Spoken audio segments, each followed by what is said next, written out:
Hello. Welcome to the Fanfic Majesty. If you want more content, you can follow me on Patreon. I will be uploading more content on there that will be exclusive. The link is in the description. Please support me. 4TD. Chapter 24. One of the 7 warlords of the sea, Crocodile. Luffy and most of his crew were currently trapped in a prison cell made entirely of sea prism stone. Luffy was currently sitting on the bench inside the cell with the Navy captain from Luge Town, Captain Smoker. Luffy's crew, on the other hand, was having completely different reactions to being trapped in a cage when compared to their captain. Nami, Usopp, and Johnny were panicking while trying to pry the bars open with their bare hands, while Nojiko and Yosaku were sitting in the corner of the cell trusting that Luffy had a plan to get them out of there, while Zoro was sitting on the floor with his back leaned against the bars, sleeping without a care in the world. While the crew were having their own reactions to being trapped in a cage, Luffy and Smoker were sitting on the bench with a 2 feet space between them, staring out at the cell at the man sitting on a big armchair with a desk in front of him, staring at all of them with a smug smile on his face.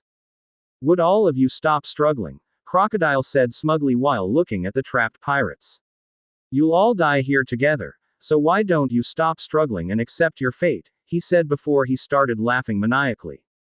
The 3 members of Luffy's crew who were panicking earlier began to sweat slightly and immediately huddled together before they all yelled out at once. "I don't want to die."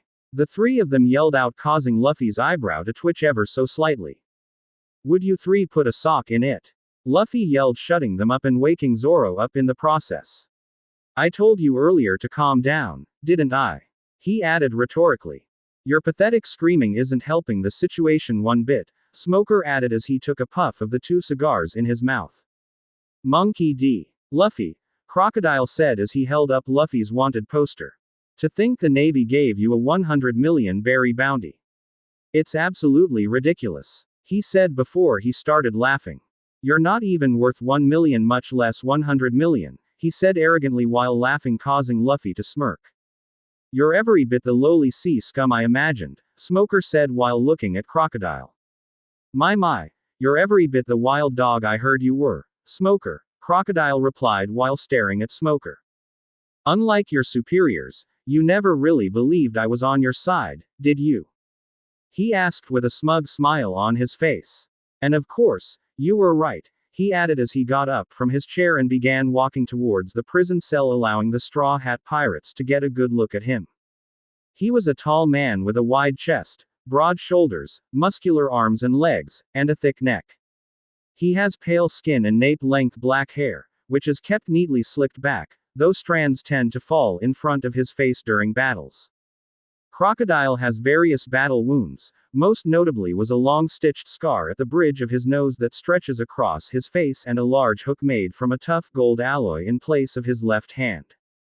His eyes are deep set and heavy lidded, and his thin eyebrows are characteristically drawn upward in the middle. "I have a feeling that you'll die honorably in the line of duty.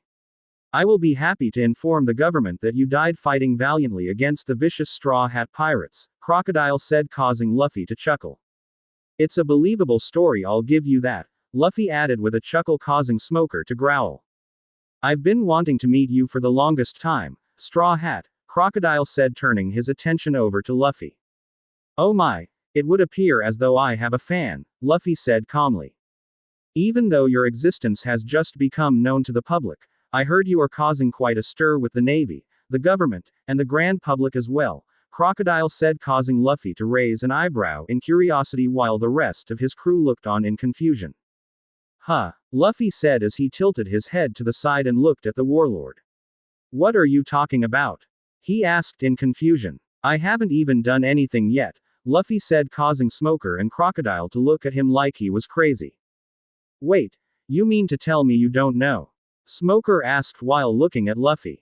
The Straw Hats looked at the Marine captain with confusion written all over their face. "Know what?" Luffy asked. Crocodile walked back over to his desk and grabbed a newspaper before walking back over to the cell and showed it to the group. When everyone saw the newspaper, all their eyes except for Luffy widened in shock at what they were seeing. Luffy just smirked. He saw the front page. On the front page of the newspaper was a picture of Luffy standing on the execution platform in Luge Town with his arms spread out wide while a beam of sunlight pierced through the thundercloud-infested sky, shining down upon him like a spotlight from heaven. As if the picture wasn't shocking enough, the headline just made the picture look even more shocking. The headline read, "The next king of the pirates." Zoro saw the picture and immediately remembered seeing that scene in person at Logue Town while the rest of Luffy's crew were seeing it for the first time. "I take it you remember doing that?" Crocodile asked as he folded up the paper. "That was about a month ago, and come to think about it, I hadn't read the paper since we entered the Grand Line," Luffy replied with a shrug. "Well, since then at least every week there is a news story about you," Crocodile said to Luffy, surprising him. "From you slaughtering an entire city of bounty hunters to you overthrowing a king in the Drum Kingdom," Crocodile enlightened, causing Luffy to take on a serious look on his face and narrowed his eyes slightly. "Which mean that someone has been following us," Luffy thought to himself.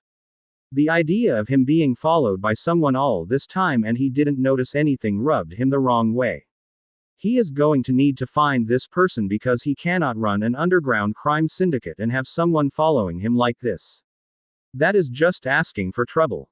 Luffy placed it at the back of his mind for now, opting to deal with it later. "But enough about you, Straw Hat," Crocodile said, knocking Luffy out of his thought.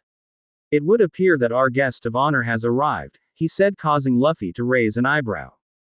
"Guest of honor?" Nami asked with confusion written all over her face. Just as she asked that question, the doors on top of the staircase behind Crocodile opened and in walked Vivi and Ems all Sunday. "Crocodile!" Vivi shouted from at the top of the staircase. "Vivi!" Nami and Nojiko yelled out in surprise while Luffy just sat there with an emotionless look on his face. "My humble greetings, Vivi, Royal Princess of Alabasta," Crocodile said as he walked over and sat back down on his armchair. "I compliment you on having evaded out assassins to get this far," he added smugly. "You have no idea how far I am willing to go to see you dead, Mr. Zero," Vivi added with an angry look on her face.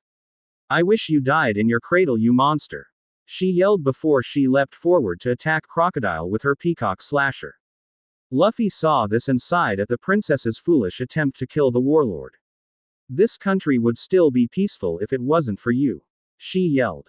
"Peacock string slasher," she yelled as she thrust her peacock slasher forward, slicing clean through Crocodile's head and the back of the armchair. Luffy's crew saw this and had their eyes widen in shock while Luffy and Smoker looked on with an unchanging looking on their face before they both spoke at the same time. "Not going to work," they said in a monotone voice simultaneously. Just then Crocodile's entire body turned to sand before it began to reform into Crocodile's body behind Vivi. "Feel better?" Crocodile asked from behind Vivi, scaring her. "As a native of this country, you must surely know that I have the power of the sand fruit," he said as his body reformed and he grabbed the princess and placed his right hand over her mouth and his left hand with the hook around her waist. "Want to become a mummy?" he asked with a smile on his face while Luffy's crew began screaming at him to let the princess go. "Have a seat, princess," Crocodile said, ignoring the Straw Hat as he placed the princess down on an empty armchair opposite from his own with the princess's arms bounded behind her. "The part if just about to begin. Isn't that right, Ms. All Sunday?" he asked while looking over at the woman with the cowboy hat on. "Yes," she replied as she pulled out a pocket watch. "It is exactly noon right now. Time for Operation Utopia," she said, getting Luffy and Smoker's attention. "Utopia?" Nojiko asked while looking at the woman. "What's Operation Utopia?" Usopp asked, causing Crocodile to start laughing maniacally. "It will mean the demise of the Kingdom of Alabasta, Ms. Wednesday," he said while looking at Vivi. "I'm going to wipe it off the face of the map as though it never was," he said, causing the princess to gasp out in shock. "Damn you," Vivi said while biting her lips. "Just what do you think you are going to do to Alabasta?" she asked in an annoyed tone. "Princess, would you like to know what kind of people I despise above all others?" Crocodile asked with a smirk. "Those hypocrites preach endlessly about the happiness of the people," he said. "You plan to kill my father?" the princess asked. "You'll be dead before you can get close to him," she screamed with a crazy look on her face. "You needed shout." I'm not going to touch a hair on his head, Crocodile said with a sinister smile on his face. He is not even worth killing. Instead, I will have him experience a humiliation worse than death, he said, puzzling everyone except Luffy. What's worse than death? Usopp asked himself as he looked out of the cage. Have him live and watch all of his people die, Luffy said to Usopp as he pulled out his bottle of whiskey and 2 glasses. As a king, that's a fate worse than death, he added as he poured some whiskey in both glasses before sliding 1 glass over to Smoker. Smoker looked at the glass and then looked at Luffy before he growled and pushed it back towards Luffy, causing him to chuckle at the Marine captain's sense of duty. Monster, Nami whispered out as she stared at the warlord. I demand that you tell me, what is this Operation Utopia? Vivi yelled out, causing Luffy to chuckle at the princess getting everyone's attention once again. What's so funny? Nami yelled at Luffy. It's funny that the princess thinks that she is in a situation to make demands, he said with another chuckle, causing Crocodile to chuckle along with him. Another thing that's funny is when she said Crocodile would be killed before he gets close enough to her father, he added before he took a sip of his drink. Sorry to say this, princess, but he can get as close to your father as he wants to, cause it is a simple fact that your father's royal guard is made up of just regular human beings. People like me, Smoker, and Crocodile, were monsters in human skin, Luffy said coldly while looking at the princess. Vivi stared at Luffy with an angry look on her face. In her mind, he wasn't helping the situation one bit. All he was doing was sitting there drinking without a care in the world, and that really made her mad. Luffy's crew were having multiple reactions to what Luffy just said. Nami and Usopp were wondering if Luffy had a once of sympathy in his system, while Nojiko, Johnny, and Yosaku were trying to figure out what Luffy had planned to get them out of here. Zoro on the other end was wondering why he wasn't on the list of monsters Luffy just named. Is it because he didn't have a devil fruit? Smoker, however, agreed with everything Luffy just said, even though he would never admit it. Now isn't that the truth? Crocodile said while looking at Luffy. Hell, I wouldn't be surprised if he doesn't already have the king, Luffy said before he took another sip of his drink. When everyone heard that, they all snapped their heads around at Crocodile to see his reaction. When Crocodile heard what Luffy said, he started to laugh manically once more, causing all their eyes to widen in shock, while Vivi was pale as a sheet as she stared at Crocodile with a grief-stricken look on her face. And the fact that we had the opportunity to meet Mr. 2, I can only hypothesize that you are going to have him impersonate the king, Luffy added in a monotone voice while staring at Crocodile. Well, aren't you a smart-on, Straw Hat? Crocodile replied smugly. The only question that remains is what you are going to have Mr. 2 do while he impersonates the king. Is he going to kill his own men? Name you king. Or is he going to kill his own loyal subjects? Luffy asked while looking at the warlord. It doesn't really matter which one he does, really. All of them are going to bring out the same reaction out of people, he said before taking another sip of his whiskey. What do you mean? Nojiko asked while looking at Luffy. Whatever Mr. 2 does as the king will spread throughout the entire country. Rebels from different towns and cities will mobilize, and citizens who once had faith in the king will take up arms. Soon the entire country will rebel against the current king, which would lead all of them to one place and one place only. Luffy said as he narrowed his eyes and stared at Crocodile through the bars. Alubarna, he said in an emotionless voice. Is that your plan? Vivi yelled at Crocodile. Is that it? Have all the people in the country overthrow my father? She yelled out. No, that's not it, princess, Luffy said, getting her attention. Earlier he said he wanted to wipe Alabasta off the face of the map. Him overthrowing the king does nothing of the sorts. This leads me to believe that he has something planned for everyone once they reach Alubarna, Luffy added as he looked at the warlord before a smirk slowly crept on his face. Isn't that right, Scarface? Luffy asked with a smug smirk on his face. Looks like Straw Hat got you there, Mr. Zero, Ms. All Sunday said, causing Crocodile to growl and look at her. Enough fooling around, he said before he turned and looked at Vivi. It is time for us to head to Alubarna ourselves, Ms. Wednesday, he said before he reached into his coat and pulled out a small golden key. If you would like to come with us, then please do, or you can try and save them, he said as he held up the key from Vivi to see. The key to the cell, Usopp said as he stared at the key. The warlord then stretched out his hand with key and held it over a hole in the floor that seems to lead to another room under the one that they were in. Vivi immediately began to struggle and try to break free from her bonds just as Crocodile let go of the key, causing Luffy's crew's eyes to widen in shock. At the last moment, the princess finally broke free from her bonds, but sadly it was too late. The key fell through the hole in the floor down to the lower level. "Oh no," Vivi said in a dejected tone. "It won't be too long until the rebels and the royal army battle to the death in Alubarna. If you hurry you might just make it in time," Crocodile said in a condescending tone. "To stop the rebellion, you need to leave at once, Ms. Wednesday. Will you do that or try and save your friends instead?" he asked with a chuckle, causing the princess to clench her fist in anger. "If you chose the latter, it doesn't help that I accidentally dropped the key in the Banana Gator's den," Crocodile said smugly. Just then inside the den of the Banana Gators a rather large gator came up and ate the key. "Oh no. A banana gator ate the key!" Vivi yelled as she looked down the hole. Luffy's crew began to give up hope of escaping while their captain just sat there as though everything was alright. "I am terribly sorry," Crocodile said as he began walking towards the staircase, the Ms. All Sunday. "But we must be going. Time is of the essence," he said as they walked away, and the two doors began to open for them to exit. "Oh, and speaking of time, this room will be destroyed in exactly 1 hour, he added, causing a few eyes to widen. "It is either 1 million innocent citizens or a bunch of mere pirates who have no future. It's time to choose, but to be honest, the odds are quite low for both," he said as he turned and looked at the distraught princess. "I hope you like gambling, Ms. Wednesday, because like they do on the tables upstairs, you are going to have to roll the dice," he said before he started to chuckle once more. "Just like I did with this country.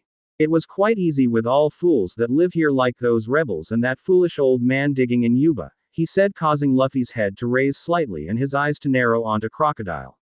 "Now Crocodile," Luffy said, getting the warlord's attention. "You wouldn't happen to mean that dried up old guy, do you?" Luffy asked in a dangerous tone of voice that caused Zoro to get up and move away from his captain. "Of course," he replied smugly to Luffy. "That old fool keeps pecking away all day at an oasis that's long dead. Even as he is plagued by constant sandstorms, he keeps digging away," Crocodile mocked, causing Luffy to clench his fist and get up from his seat for the first time since they've been there and stared at Crocodile with cold, emotionless eyes. "You should quit while you're ahead, Crocodile," Luffy said in calm yet menacing tone. "Or I'll make what Whitebeard did. You look like child's play," he said, causing the warlord to lose his smile and growl while unconsciously grabbing his golden hook before his face morphed into a smirk. "Let you ask you a question, Straw Hat," Crocodile said with a smug smirk. "Ever wondered how a sandstorm can hit a town perfectly every time?" he asked. Just as he asked the question, a bolt of lightning shot out of the cage, missing all of the sea prism stone bars in the process and hit Crocodile right in his left eye, destroying the left quarter of his face, causing bits of glass to fall towards the ground. It happened so fast people were still puzzled at what just happened. Even Crocodile himself didn't know what just took place. All he saw was a bright flash of light before he suddenly lost sight in his left eye, and the sounds of something hitting the floor filled the air. When he looked down at the ground next to his left foot, he saw a bunch of glass flakes laying there, puzzling him. He then brought his hand up to his face and felt a hole in the place where the upper left quarter of his head should be. The hole was slowly repairing itself due to him being a Logia user, but it was repairing itself a lot slower than normal. "I warned you," Luffy said as he stared out of the prison cell. The warlord looked at Luffy for a minute before he chuckled and turned around and began walking through the tunnel. As he was walking through the tunnel, he snapped his fingers, causing a trapdoor to open in the floor and a huge gator to come out of it with its eyes set on Vivi. After that, a bunch of smaller trap doors opened and water from the lake surrounding rain dinners to gush out of the doors, causing the room to slowly be filled with water. "Ah, we're going to drown," Usopp and Johnny yelled while hugging each other. Crocodile just laughed at the helpless pirates as he and Ms. All Sunday began walking away. The giant gator then began making its way towards the helpless princess to devour her. Luffy, seeing that the princess doesn't stand a chance, unleashed a wave of Conqueror's Haki aimed at the giant gator, causing the giant beast's eyes to roll back into its head and pass out onto the ground with a big thud. Luffy's crew were somewhat surprised, but not as much as they used to be. Smoker, on the other hand, was beyond surprise. He had no idea what just happened. One moment the gator is about to eat the princess, and the next it just passes out on the floor. He didn't see Straw Hat do anything, so it puzzled him just how the gator ended up unconscious without anyone moving a muscle. Crocodile and M's All Sunday heard the thud and decided to turn around to see what happened. When they looked behind them, they were expecting to see a dead princess, but instead, they saw the giant beast that rivals a sea king in terms of power laying on its back unconscious. Just as they were about to walk back towards the room to deal with the princess themselves, a transponder snail in Ms. All Sunday's position began to ring. Purapurupuru, Purapurupuru. It would appear as though someone is calling, she said as she held up the snail in her right hand. Purapurupuru, Purapurupuru Klachak. Hello, she said into the phone. Hello, hello. A familiar male voice said through the transponder snail. Can you hear me? He asked, causing Luffy to smirk once he recognized the voice. Yes, we can hear you. You're a million, right? Ms. All Sunday asked. Hurry up and state your business, what is it? Crocodile asked, getting a bit impatient. Now I know I've heard that voice before, Sanji said through the phone, puzzling the warlord. Yeah, hello there. You've reached the Crap Cafe, he said, earning a chuckle from his captain. Crap Cafe? Crocodile asked, still puzzled just who it is on the other end of the line. Yeah, if you still don't remember, maybe this will jog your memory. Little Garden, Sanji said, causing Crocodile to think about it for a while before a look of realization spread across his face. Ah yes, mind telling me who you are, the warlord said. Me. Just call me Mr. Prince, Sanji replied. Well then, Mr. Prince, mind tell me where you are? Crocodile asked. Before Sanji could reply to his question, Luffy yelled out to him from inside the prison cell. Hey, Mr. Prince. Luffy yelled loud enough to reach the transponder snail. We got a lovely princess here who needs saving. He yelled, causing Zoro and Nojiko to chuckle. Who knows, she might just give you a kiss if you manage to save her. Luffy continued, trying to sweeten the deal for his perverted chef. Vivi-chan NNNN. I'm coming GG. Sanji yelled through the snail, causing everyone to chuckle. Oh, and kill anyone who just in your way. Luffy added loudly in a serious tone, causing all the yelled on the other end of the transponder snail to suddenly stop before Sanji replied. Aye, Captain, Sanji replied in a serious tone before the sound of the transponder he was holding hit the ground and screams were suddenly heard coming out from it. Help, PPPP. A man yelled. Please. Spare us. Another begged. It's a monster. One screamed. Stop them before they make inside the rain dinners. The voice of Chopper said, pretending to be one of the Baroque Works agents, causing Luffy to smile. Come on. Let's go pay this Mr. Prince a visit, seeing as how he is right outside, Crocodile said as he began walking away from the Straw Hats. When he was far enough away, Luffy spoke to his crew. Okay. I think it's time we get out of here, Luffy said as he walked over to the side of the prison wall. Hey, Straw Hat, Smoker said, getting Luffy's attention. That woman with Crocodile, he said with narrowed eyes. Is exactly who you think she is, Luffy said, finishing Smoker's sentence. With her being here means one thing and one thing only. Crocodile wants the information that's on the poneglyph that the Nefertari have in their position, Luffy said before he turned to the wall and held up his right fist before coating it in armament Haki. When building a prison cell to hold devil fruit users, you should put sea prism stones all over the cell, not just the bars in the front, Luffy said before he punched the concrete wall with his Haki-coated fist, causing the entire cell to vibrate for a while before cracks slowly worked their way throughout the wall, causing it to come crumbling down. You mean you could have escaped here anytime you wanted? Nami, Vivi, and Usopp yelled at Luffy as they all exited the cage. Well yeah, Luffy replied nonchalantly.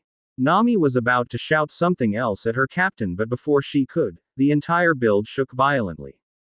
What the hell is going on up there? Nojiko asked as he looked around. I think we got bigger problems down here, Yosaku said. As she said that, the sounds of glass breaking filled the air as the windows shattered, causing even more water from the outside to pour in. Damn, that shockwave coupled with the water pressure from the outside caused the windows to break, Luffy enlightened with a sigh. And on top of that, I can't swim, he stated to himself, but loud enough for everyone to hear. He was about to speak again, but before he could, the voice of his chef interrupted him. Captain! Sanji yelled as he ran down the staircase towards the crew. Sanji, where is Chopper? Luffy asked as he noticed Sanji was by himself. He is running around town acting as Mr. Prince, he said, causing Luffy to nod. Come on, we need to get out of here, Luffy said as he fell to his knees due to the water level rising. Captain, Luffy! His crew yelled as they saw him fall to his knees. Luffy was still conscious and he can see and hear everything that was going on. The only thing was he didn't have the energy to do anything about. He looked off to the side and saw Smoker was in no better shape than what he was. Zoro and Sanji, being the closest to their captain, grabbed onto him as the room began to fill with water. Zoro! Grab Smokey, Luffy said in a weakened voice. What? Why? Zoro yelled, asked as everyone began to try and swim out of the room. Just do it, Luffy replied before he and Sanji were submerged under the water. Zoro left Sanji to take care of Luffy while he dove under the water to find the marine captain. The entire crew swam out through one of the broken windows to the lake outside of Rain Dinners, where they resurfaced, dragging an extremely weakened Luffy and Smoker to shore. When they all resurfaced, Sanji laid Luffy down on the ground, causing him to spit out some water as Nami and Nojiko came up after him, dragging an unconscious Usopp, while Vivi, Yosaku, and Johnny came out just fine, followed by Zoro dragging out a weakened Smoker. Zoro! What the hell? Nami said when she saw who Zoro pulled out of the water. Don't look at me, Zoro replied as he stood up. Captain's orders, he added as he turned and looked at Luffy. Smoker began to slowly get up while coughing, trying to get some of the water out of his lungs before he looked over at Luffy after hearing what Zoro said. Why did you save me? He asked Luffy. Come on now, Smokey, Luffy said with a chuckle as he stood up. Who's going to chase after me if you die? He said before he clenched his fist and covered his entire body in lightning for 2 seconds before shutting it, leaving steam surrounding his body as the water from his once wet cloths evaporated. Smoker just looked at Luffy for a while before he finally spoke. Then you wouldn't have any gripes of me carrying out my duty and arresting you, would you? Smoker asked, causing Luffy to smirk. You're going to have to put that off because we got bigger problems, Luffy said, causing Smoker to raise his eyebrow. Whether you want to admit it or not, this country is going to hell cause of crocodile, and we are going to have to work together if we want to stop it, he said seriously. Why do we need to do that? Smoker asked as he lit the cigar he had in his mouth. Cause you don't have nearly enough men here to deal with this alone, and it would take too long for reinforcement to arrive here, Luffy said before smirking at the Marine captain. The only option you have is to team up with us, he said, causing the Marine to growl. You make it sound like you have multiple options, Smoker noted, earning a chuckle from Luffy. I do, Luffy replied confidently. My crew and I can do everything ourselves, however, I have some respect for you. So, instead of the papers reading pirates save a country while the Navy did nothing, I'm giving you a chance to save face, Luffy said, earning silence from both his crew and Smoker. Luffy and Smoker stared at each other for a few minutes before Smoker finally spoke, breaking the silence. Fine, but after this, the next time we meet I'm taking you down, he said before taking a puff of his cigar. You're welcome to try, Luffy replied with a smirk. And I want Crocodile alive at the end of all this so he can pay for his crimes, Smoker added, earning a nod from Luffy. That's fine with me, he replied. We know Crocodile has something planned for both armies in Alubarna, however, we do not know what, Luffy said, earning nods from everyone. Let me and my crew take care of Crocodile and stop the rebellion while you and your Marines try and figure out what it is he has planned and stop it, Luffy said, causing the Marine captain to begrudgingly nod his head in agreement. Smoker was about to say something else, but before he could, they all heard shouts coming from behind him. When everyone looked behind the Marine captain, they saw a group of Marines being led by the swordswoman who was always with Smoker running towards them. Not her again, Zoro said with a panicked look his face. Before anyone could say or do anything, ropes of lightning came out from Luffy's fingers and wrapped around his crew before he teleported himself and his crew away from their current location. On the outskirts of Rainbase, a bolt of lightning struck down onto the desert, kicking up a dust cloud and turning the sand of the point of impact to glass. When the dust cloud cleared, one could see Luffy standing there with all his crew members hunched over on the ground looking as though they are about to puke. "Hey Sanji," Luffy said, getting his attention. "How are we going to find Chopper?" he asked, causing all of them to realize that they were still missing Chopper. "Oh right," Sanji said before he turned to Nami. "Nami, could you spray that perfume that I bought for you?" he stated, causing Nami to shrug her shoulders before she pulled out a small bottle of perfume and sprayed it on herself. "Now all we have to do is wait for him to find us," Sanji said before he proceeded to swoon over Nami. Luffy ignored all of it and looked up to the sky and began to summon the thunder cloud that he normally uses as his throne. After waiting for about 2 minutes, he could finally see the cloud descending from the sky at a high rate of speed. By now everyone else noticed it as well. However, they were all thinking that Luffy summoned it to give them a ride to Alubarna. When the cloud arrived, Luffy quickly waked up to it and stuck his hand inside and pulled out his captain's coat before giving the cloud the command to leave. As the coat exited the cloud, it shot straight up back into the sky at a blinding speed, puzzling everyone. "Isn't that cloud going to take us to Alubarna?" Nojiko asked Luffy while looking at him with a puzzled look on his face.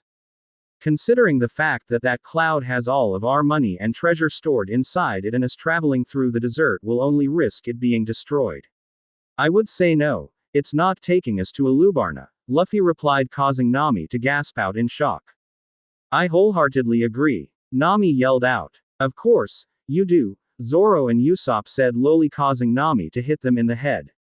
Luffy then pulled off the blue wrap he had around his hat and face along with the desert robes he had on over his clothes and threw them on the ground, causing everyone to look at him with a serious expression on their faces. "Enough games," he said as he threw his captain's coat on and adjusted his straw hat. "It's time to get serious," he stated as the wind blew across the desert and the sounds of his coat billowing in the wind filled the air. "We're ending this now, understood?" he yelled out, asked. Aye, Captain," his crew replied. "Hey, look over there," Yosaku said, getting all their attention. When everyone looked at him, they saw him pointing to the right of their current location, causing all of them to look in the direction that he was pointing. When they looked over, they saw something making its way towards them. As it got closer and closer, the crew were finally able to see what it was. It was Chopper and the camel that they saved riding on the back of a giant crab. "What the fuck?"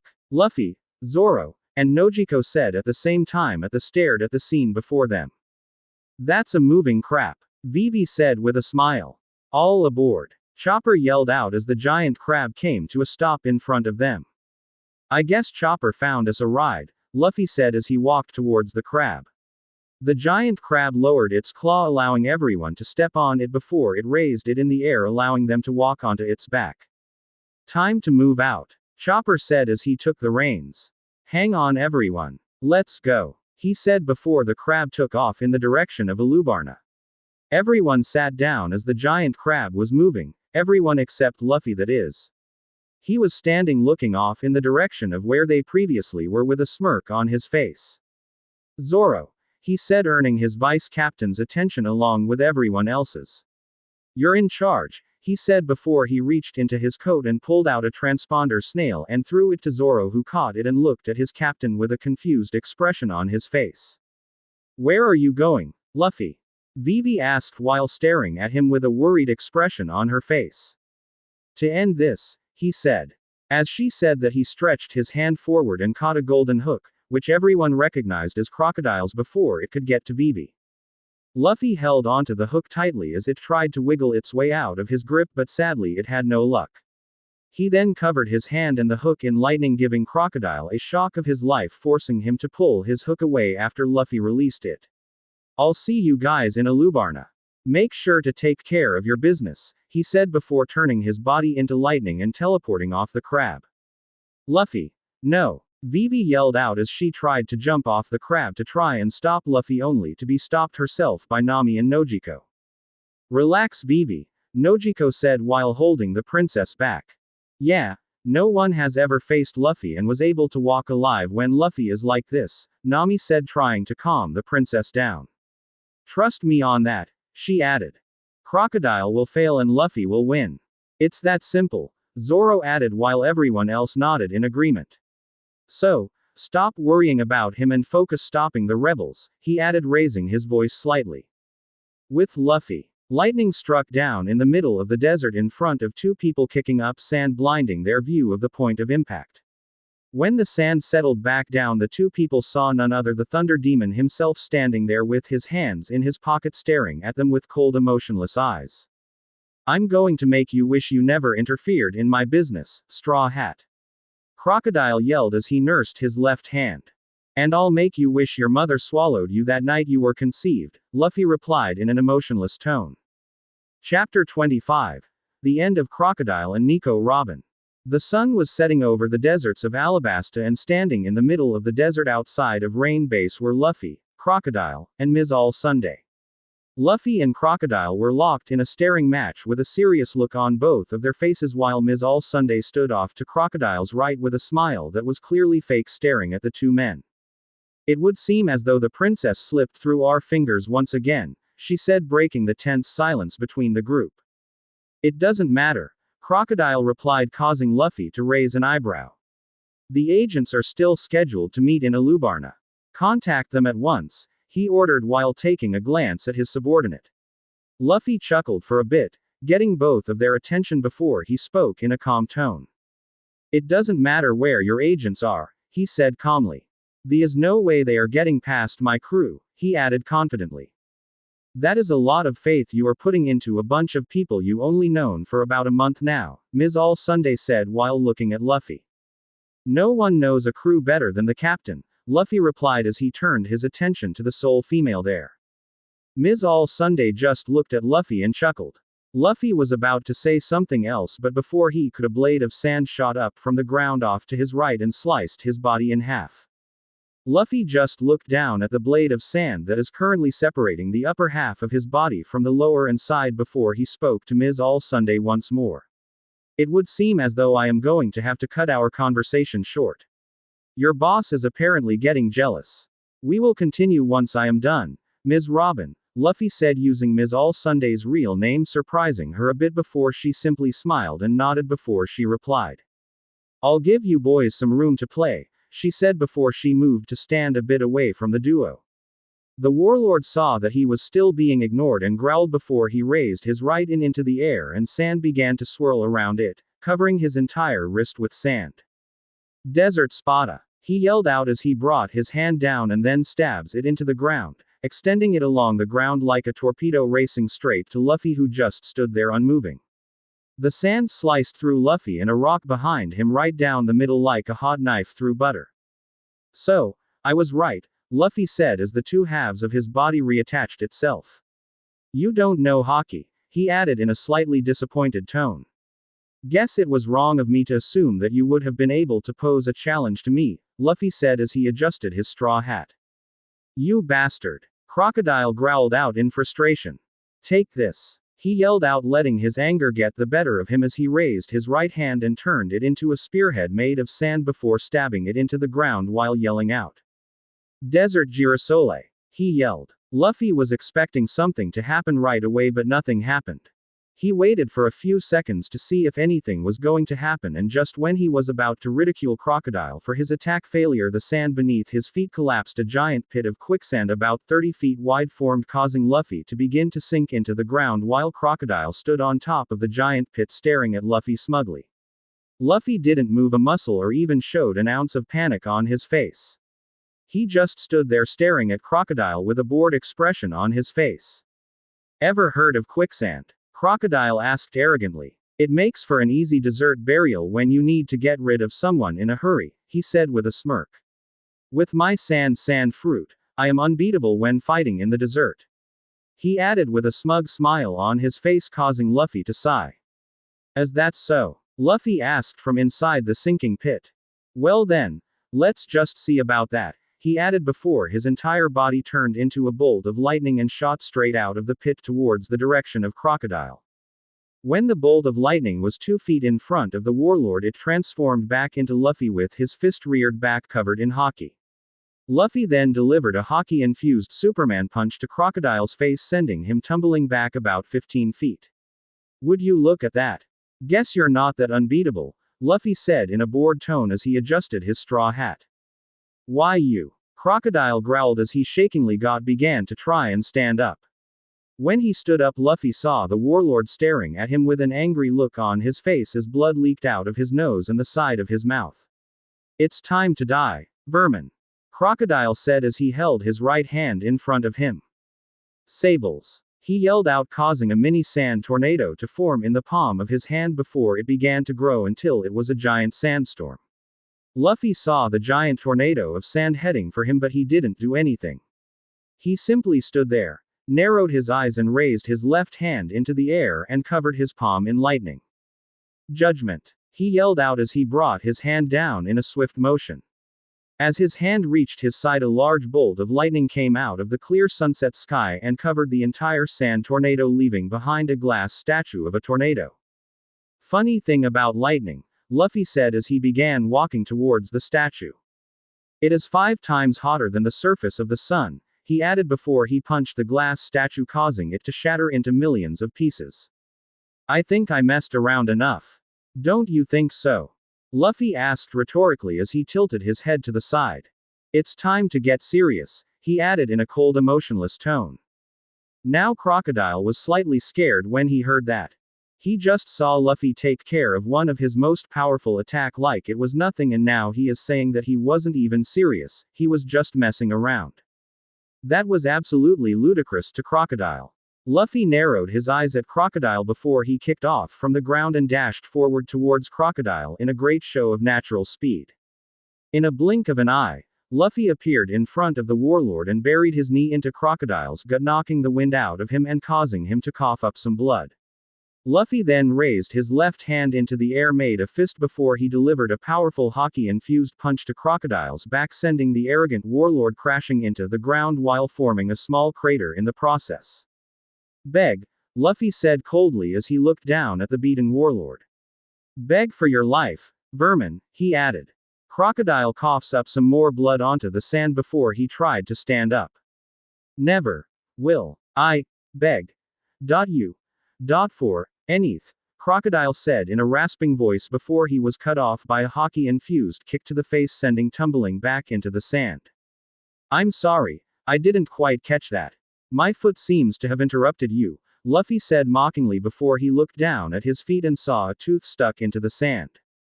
Huh, would you look at this, he said as he picked up the tooth. It would appear as though you are missing a tooth, he added with a chuckle before he dropped it back into the sand and stepped on it. Now beg, he said as the amused smile on his face disappeared and a cold, emotionless look took its place. Luffy then released a strong wave of Conqueror's Haki directed at the warlord alone. Luffy knew that Crocodile would not be knocked out by the Haki, but in his current state, it would mess with his mind and do the one thing that Luffy loved the most. Incite fear. The wave of Haki hit Crocodile full on, and the moment the wave hit him, a chill ran down his spine, causing him to shiver slightly. He then raised his head from out of the sand and looked at Luffy with a small amount of fear present on his face. He saw Luffy began walking towards him, causing him to avert his gaze to Luffy's feet where he can hear footsteps in his head.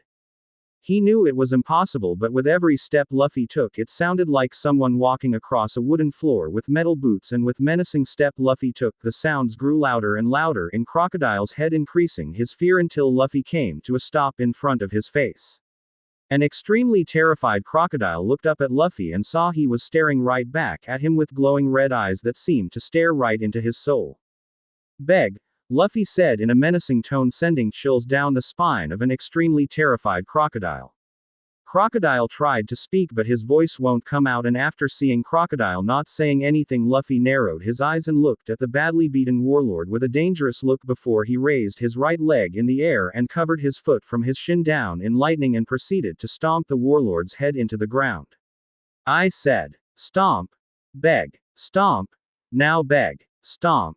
Please stop. Crocodile yelled out finally in a hoarse voice, causing Luffy to stop.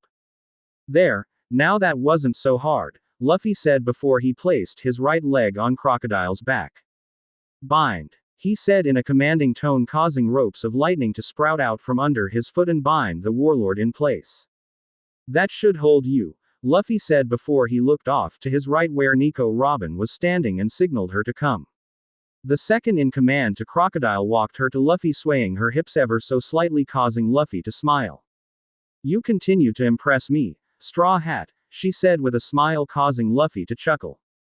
I aim to please, he replied before he began looking around the desert. What are you looking for? She asked. Someplace to sit down, Luffy replied, causing her smile. I think I can be of assistance, she said before she brought her hand up to her lips and whistled loudly, causing Luffy to see something running towards them from Rainbase. In a blink of an eye, the creature appeared in front of the duo, surprising Luffy. It looked like a banana gator, but it was different. It was slightly smaller and had a saddle strapped to its back. What is it? Luffy asked as he examined the gator. It's an F-Wani, or better known as an axeligator, she said as he walked up to the gator and hopped on before moving over for Luffy to hop on. It is a subtype of banana gator, less ferocious than the usual breed, and capable of very high speeds in the Sandora Desert, she educated as Luffy hopped up onto the saddle with her. This is quite comfy, Luffy said as he sat down. He then reached into his coat and pulled out a bottle of whiskey along with 2 glasses. He handed one to Robin before he poured both of them a drink. Robin took the glass of whiskey and drank it before immediately regretting that decision. She began coughing and eyes began to water, causing Luffy to chuckle. You're supposed to sip it, not gulp it down, he said in an amused voice. Thanks for the advice, she said sarcastically. Why are you so relaxed? She asked as she looked at Luffy. Aren't you going to go help your crew stop the war? She asked in confusion. I'll stop the war, Luffy replied. But my crew needs to fight their own battles, he added before taking a sip of his drink.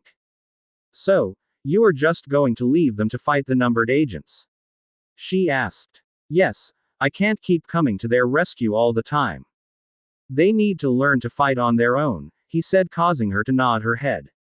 She was about to say something else, but before she could, someone landed on the ground between the gator and Crocodile, taking everyone by surprise. When Luffy looked over, he saw a man wearing a long white robe with brown star-like motifs on it and a matching hat. Who are you and where the hell did you come from? Luffy asked, not liking the idea that he was so easily surprised. That is Pell. He is one of the 2 head guards in Alabasta, Robin said, causing Luffy to nod his head. Who are you and why are you with that woman? Pell asked as he placed his hand on his sword, causing Luffy to narrow his eyes. I'm the one the princess hired to save this country, Luffy replied calmly. If you are here to save the country, what are you doing with that woman? He asked while pointing at Robin. Didn't your mother ever teach you that it is rude to point, and at a lady no less, Luffy said, causing Robin to chuckle. As for your question, she works for me, he said, taking both Robin and Pell by surprise. She was my spy inside Crocodile's organization. Now that Crocodile is out of the picture, she has come back to rejoin my crew, Luffy lied smoothly. Where is the princess? Pell asked. I sent her and the rest of my crew to Alubarna. If you hurry you can catch up to them, Luffy said while pointing off to the direction where the giant crab carrying everyone went. Pell looked off to where Luffy was pointing and was about to take off in that direction, but stopped and looked at Luffy. Aren't you coming? He asked, causing Luffy to chuckle. I'm a lot faster than you, so you go on ahead, Luffy said before he turned and looked at the bounded crocodile. Plus, there is still something I have to do, he added in a cold voice, sending chills down Pell's spine. Pell nodded before he transformed into a falcon and flew away. So, I work for you now? Robin asked in a teasing voice, causing Luffy to chuckle. Well, I was going to ask you to join my crew, Luffy said as he turned and looked at Robin. And why would I do that? She asked. You won't have to be running anymore, Luffy replied, causing the smile to disappear from her face. You want to read the poneglyph that the Nefertari family have in their possession, right? He asked, surprising her. How did you know? She asked in a shocked voice. Come on, it wasn't that hard to guess, Luffy said before taking a sip. At the end of all this, Alabasta will become my territory. I can ask the king to take us to the poneglyph for you to read, Luffy said, causing her to look him for a few minutes before she chuckled. Why is it that all of you Ds always cause so much trouble? She asked, not really expecting an answer, only to be shocked when Luffy replied. It is our will. It is the will of D, Luffy replied, causing her head to snap around and look at him with eyes the size of dinner plates. You speak as though you know the meaning of the D, she said, causing Luffy to chuckle. I do, he replied, surprising her even more. Let's just say two idiots who know the full history of what happened in the Void Century got drunk one night and deciding to spill their guts, he said, causing poor Robin to literally start shaking with excitement. I barely managed to run away before they could tell me everything, Luffy said with a chuckle. Why did you run away? Robin asked, raising her voice slightly. Cause, if they just told me, that would have taken all the fun out of finding out what happened for myself, Luffy said, causing her to understand. I'm sure you don't want me to tell you what I know right now.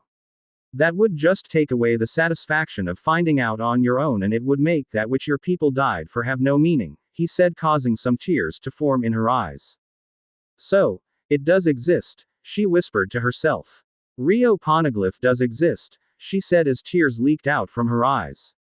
Luffy smiled and put his arm around her before pulling her in for a hug. Yes, it does exist, he whispered back, causing he began sobbing into his chest. I had given up hope, she said between sobs. If this poneglyph in Alabasta had turned up, nothing I was going to give up but you. You just said you know someone who knows the full history, right? She asked, still not believing. Yes, if you join my crew, I'll let you meet him when we get to the Sabayati archipelago, Luffy replied before he wiped away her tears. Robin let go of Luffy and began drying her tears before she spoke to Luffy in an excited tone. I have to go, she said with haste. If what you say is true, I need to begin searching for the rest of the poneglyphs, she said as she adjusted her clothes. Calm down, Luffy said as he grabbed her shoulders. You need to slow down. Do not rush this, the poneglyphs aren't going anywhere, you need to take this one step at a time, Luffy said calmly in a serious voice. Ohara was too impatient. They were moving ahead too fast for a short amount of time and it led to their destruction, he said grimly, causing her to flinch slightly at the mention of her hometown. You need to take your time. Don't rush to your death, take some time and stop and smell the roses, see the world. If you continue at the rate at which you are right now, you will only attract the unwanted attention of those 5 bastards in the government, he said with a slight growl at the mention of the 5 elder stars. How can I stop and smell the roses when everywhere I go people try to kill me? She yelled, asked. That's why I asked you to join my crew, Luffy replied calmly. I can protect you anything the government throws at you, even an admiral, he said, trying to calm her down. Yeah, right, she said, not buying what Luffy was selling. But seeing as how my current employer is out of business, she said as she looked past Luffy to the bounded body of Crocodile. I think I'll join your crew, she said with a smile, causing Luffy to smile back. Perfect, I'll leave it up to you to try and convince the crew you won't kill them, Luffy said jokingly. Sounds easy enough, she replied confidently. So, what are we going to do with him? She asked while looking at Crocodile. I promised Smoker he'll get him when I'm done with him, Luffy replied before finishing his drink. I'm actually surprised he hasn't tried to escape as yet, she noted. He can't, Luffy replied, confusing her. The lightning is infused with Haki, and while it is binding him, it is also sending small amounts of the same Haki-infused lighting through his nervous system, he said as he turned and looked at the badly beaten warlord. That's a bit overpowered, Robin said, causing Luffy to chuckle. Everything about me is overpowered, he replied, causing her to laugh.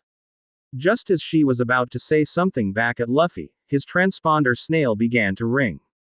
Purapurupuru purapurupuru purapurupuru Klachak. Hello, Luffy said into the snail. We're all set here, Captain, Jem said through the phone, getting Robin's attention. How many did you get? Luffy asked. We managed to get all the millions and the billions that were around the different towns in Alabasta. The only ones that remain are the one crocodile has acting as rebels and royal guards, Jem said, shocking Robin even further. So, all that remains is for us to recruit the numbered agents, Luffy said with a smirk. I'll leave them up to you, Captain, Jem replied, causing Luffy to chuckle. All the fun begins at daybreak. I'll make my move on them then, he said before he turned to Robin and asked her a question. Do you know of a secret location where I can hold a meeting? He asked in a hushed tone. Yeah, the Spider's Cafe, she said in a hushed voice as well. It is in the desert between Nanohana and Alubarna, she said, causing Luffy to nod before he turned back to the snail. Listen, he said, getting Jem's attention. I want you, Makita, Marianne, and Jiro to head for the Spider's Cafe in the desert between Nanohana and Alubarna, he said in a commanding tone. And wait for me there, he added. Aye, sir, Jem replied. We'll head over there now, he said. Good, I'll see you then, Luffy said before hanging up and tucking the transponder snail away in his coat. Who was that? Robin asked with a curious expression on her face. You would know him as Mr. 5, Luffy replied with a smirk, causing her eyes to widen slightly. So that is a lot of our agents haven't been responding, she said, causing Luffy to chuckle. So, what is the plan now? She asked, causing Luffy to sigh and look over at Crocodile before he spoke. Now we wait for the fun to begin, he said before he turned and looked at her with a curious look on his face before he asked her a question. You wouldn't by chance know what he has planned in Alubarna, do you? He asked. He has a bomb set to go off in the plaza, but I do not know where he hid it, she said. That's helpful, Luffy said before he began to think. Now only if there was a way to tell Smoker that, he said to himself loud enough for Robin to hear. Are you two working together? She asked in an amused tone.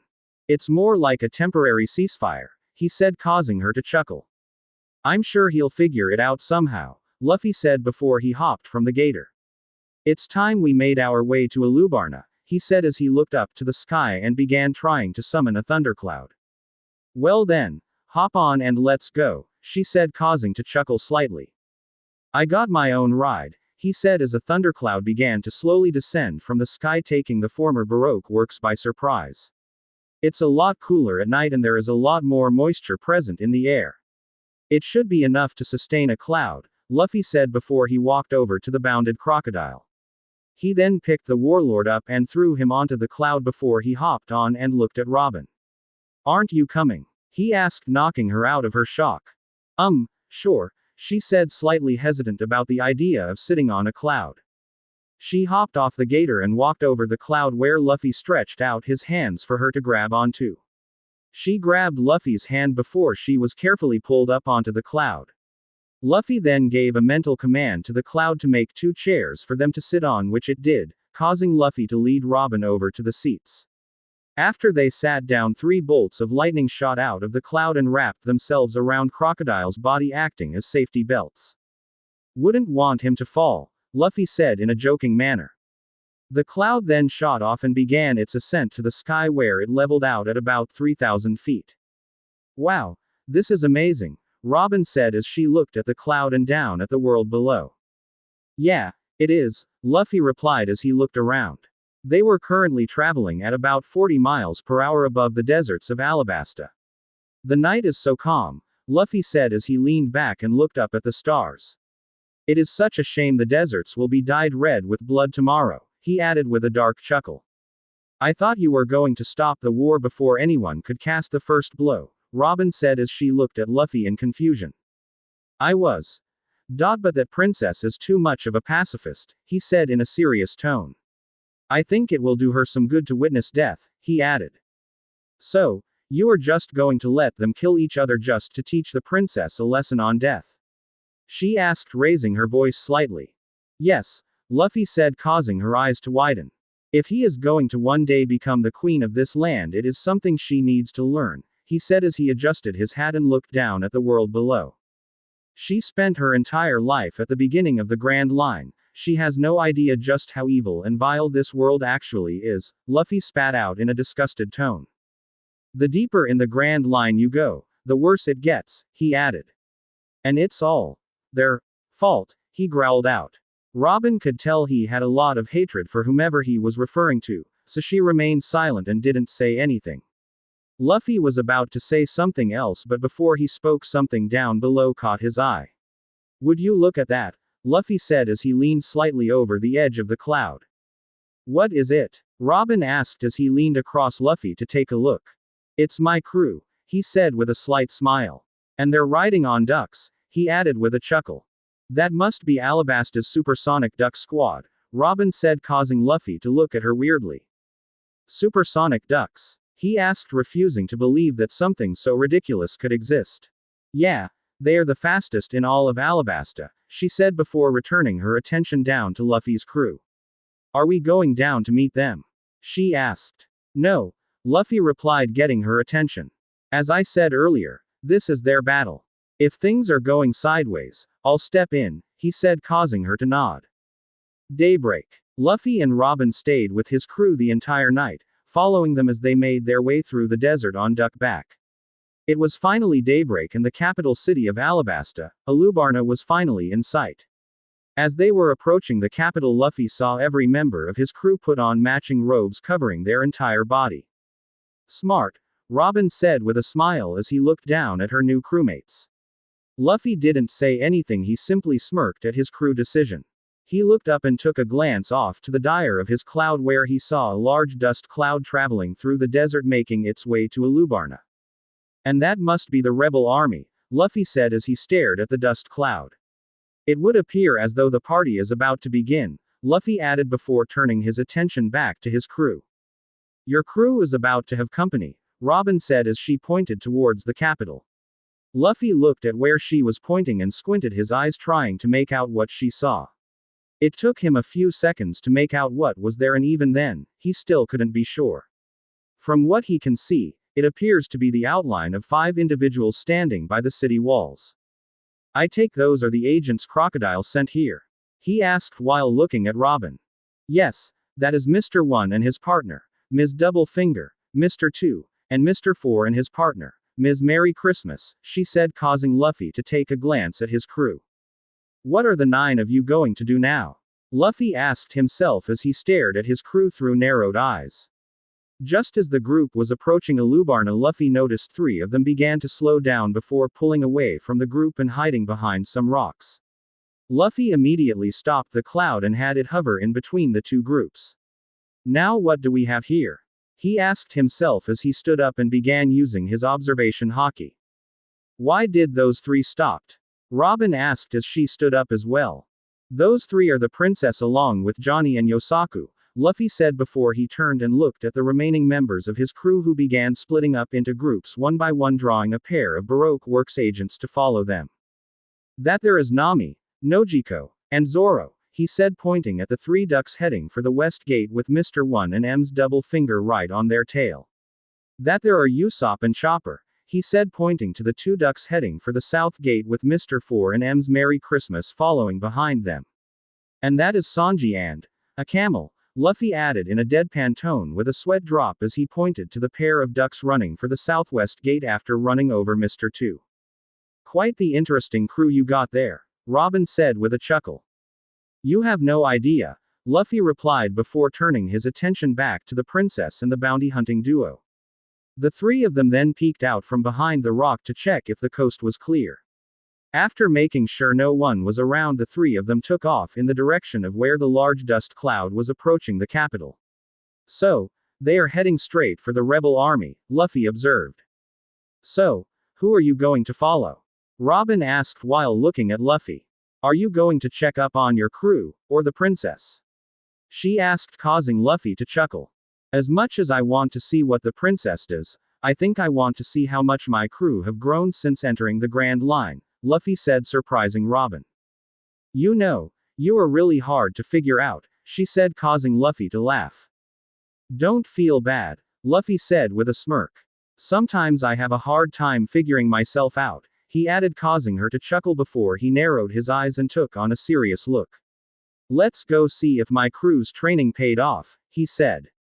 "And for their sakes, I hope it did," he added before the cloud shot off in the direction following Zoro and Nami. Chapter 26. It all ends.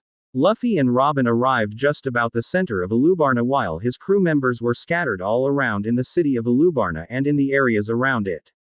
When Luffy got to a position where he could sense every member of his crew, he stopped the cloud and sat back down on his throne. Robin looked at him with a slightly confused look on her face. All of your crew members appear to be in completely different locations and all of their battles appear as though they are going to be taken place at the same time, she said while looking at Luffy, who simply smiled back at her and crossed his legs. How exactly are you going to observe all of their fights? She asked with a confused look on her face, causing Luffy to chuckle.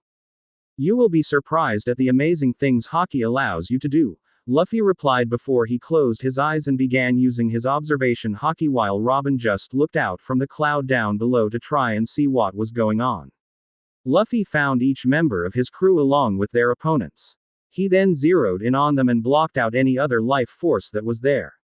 Now then, let the games begin, he said as he observed his crew.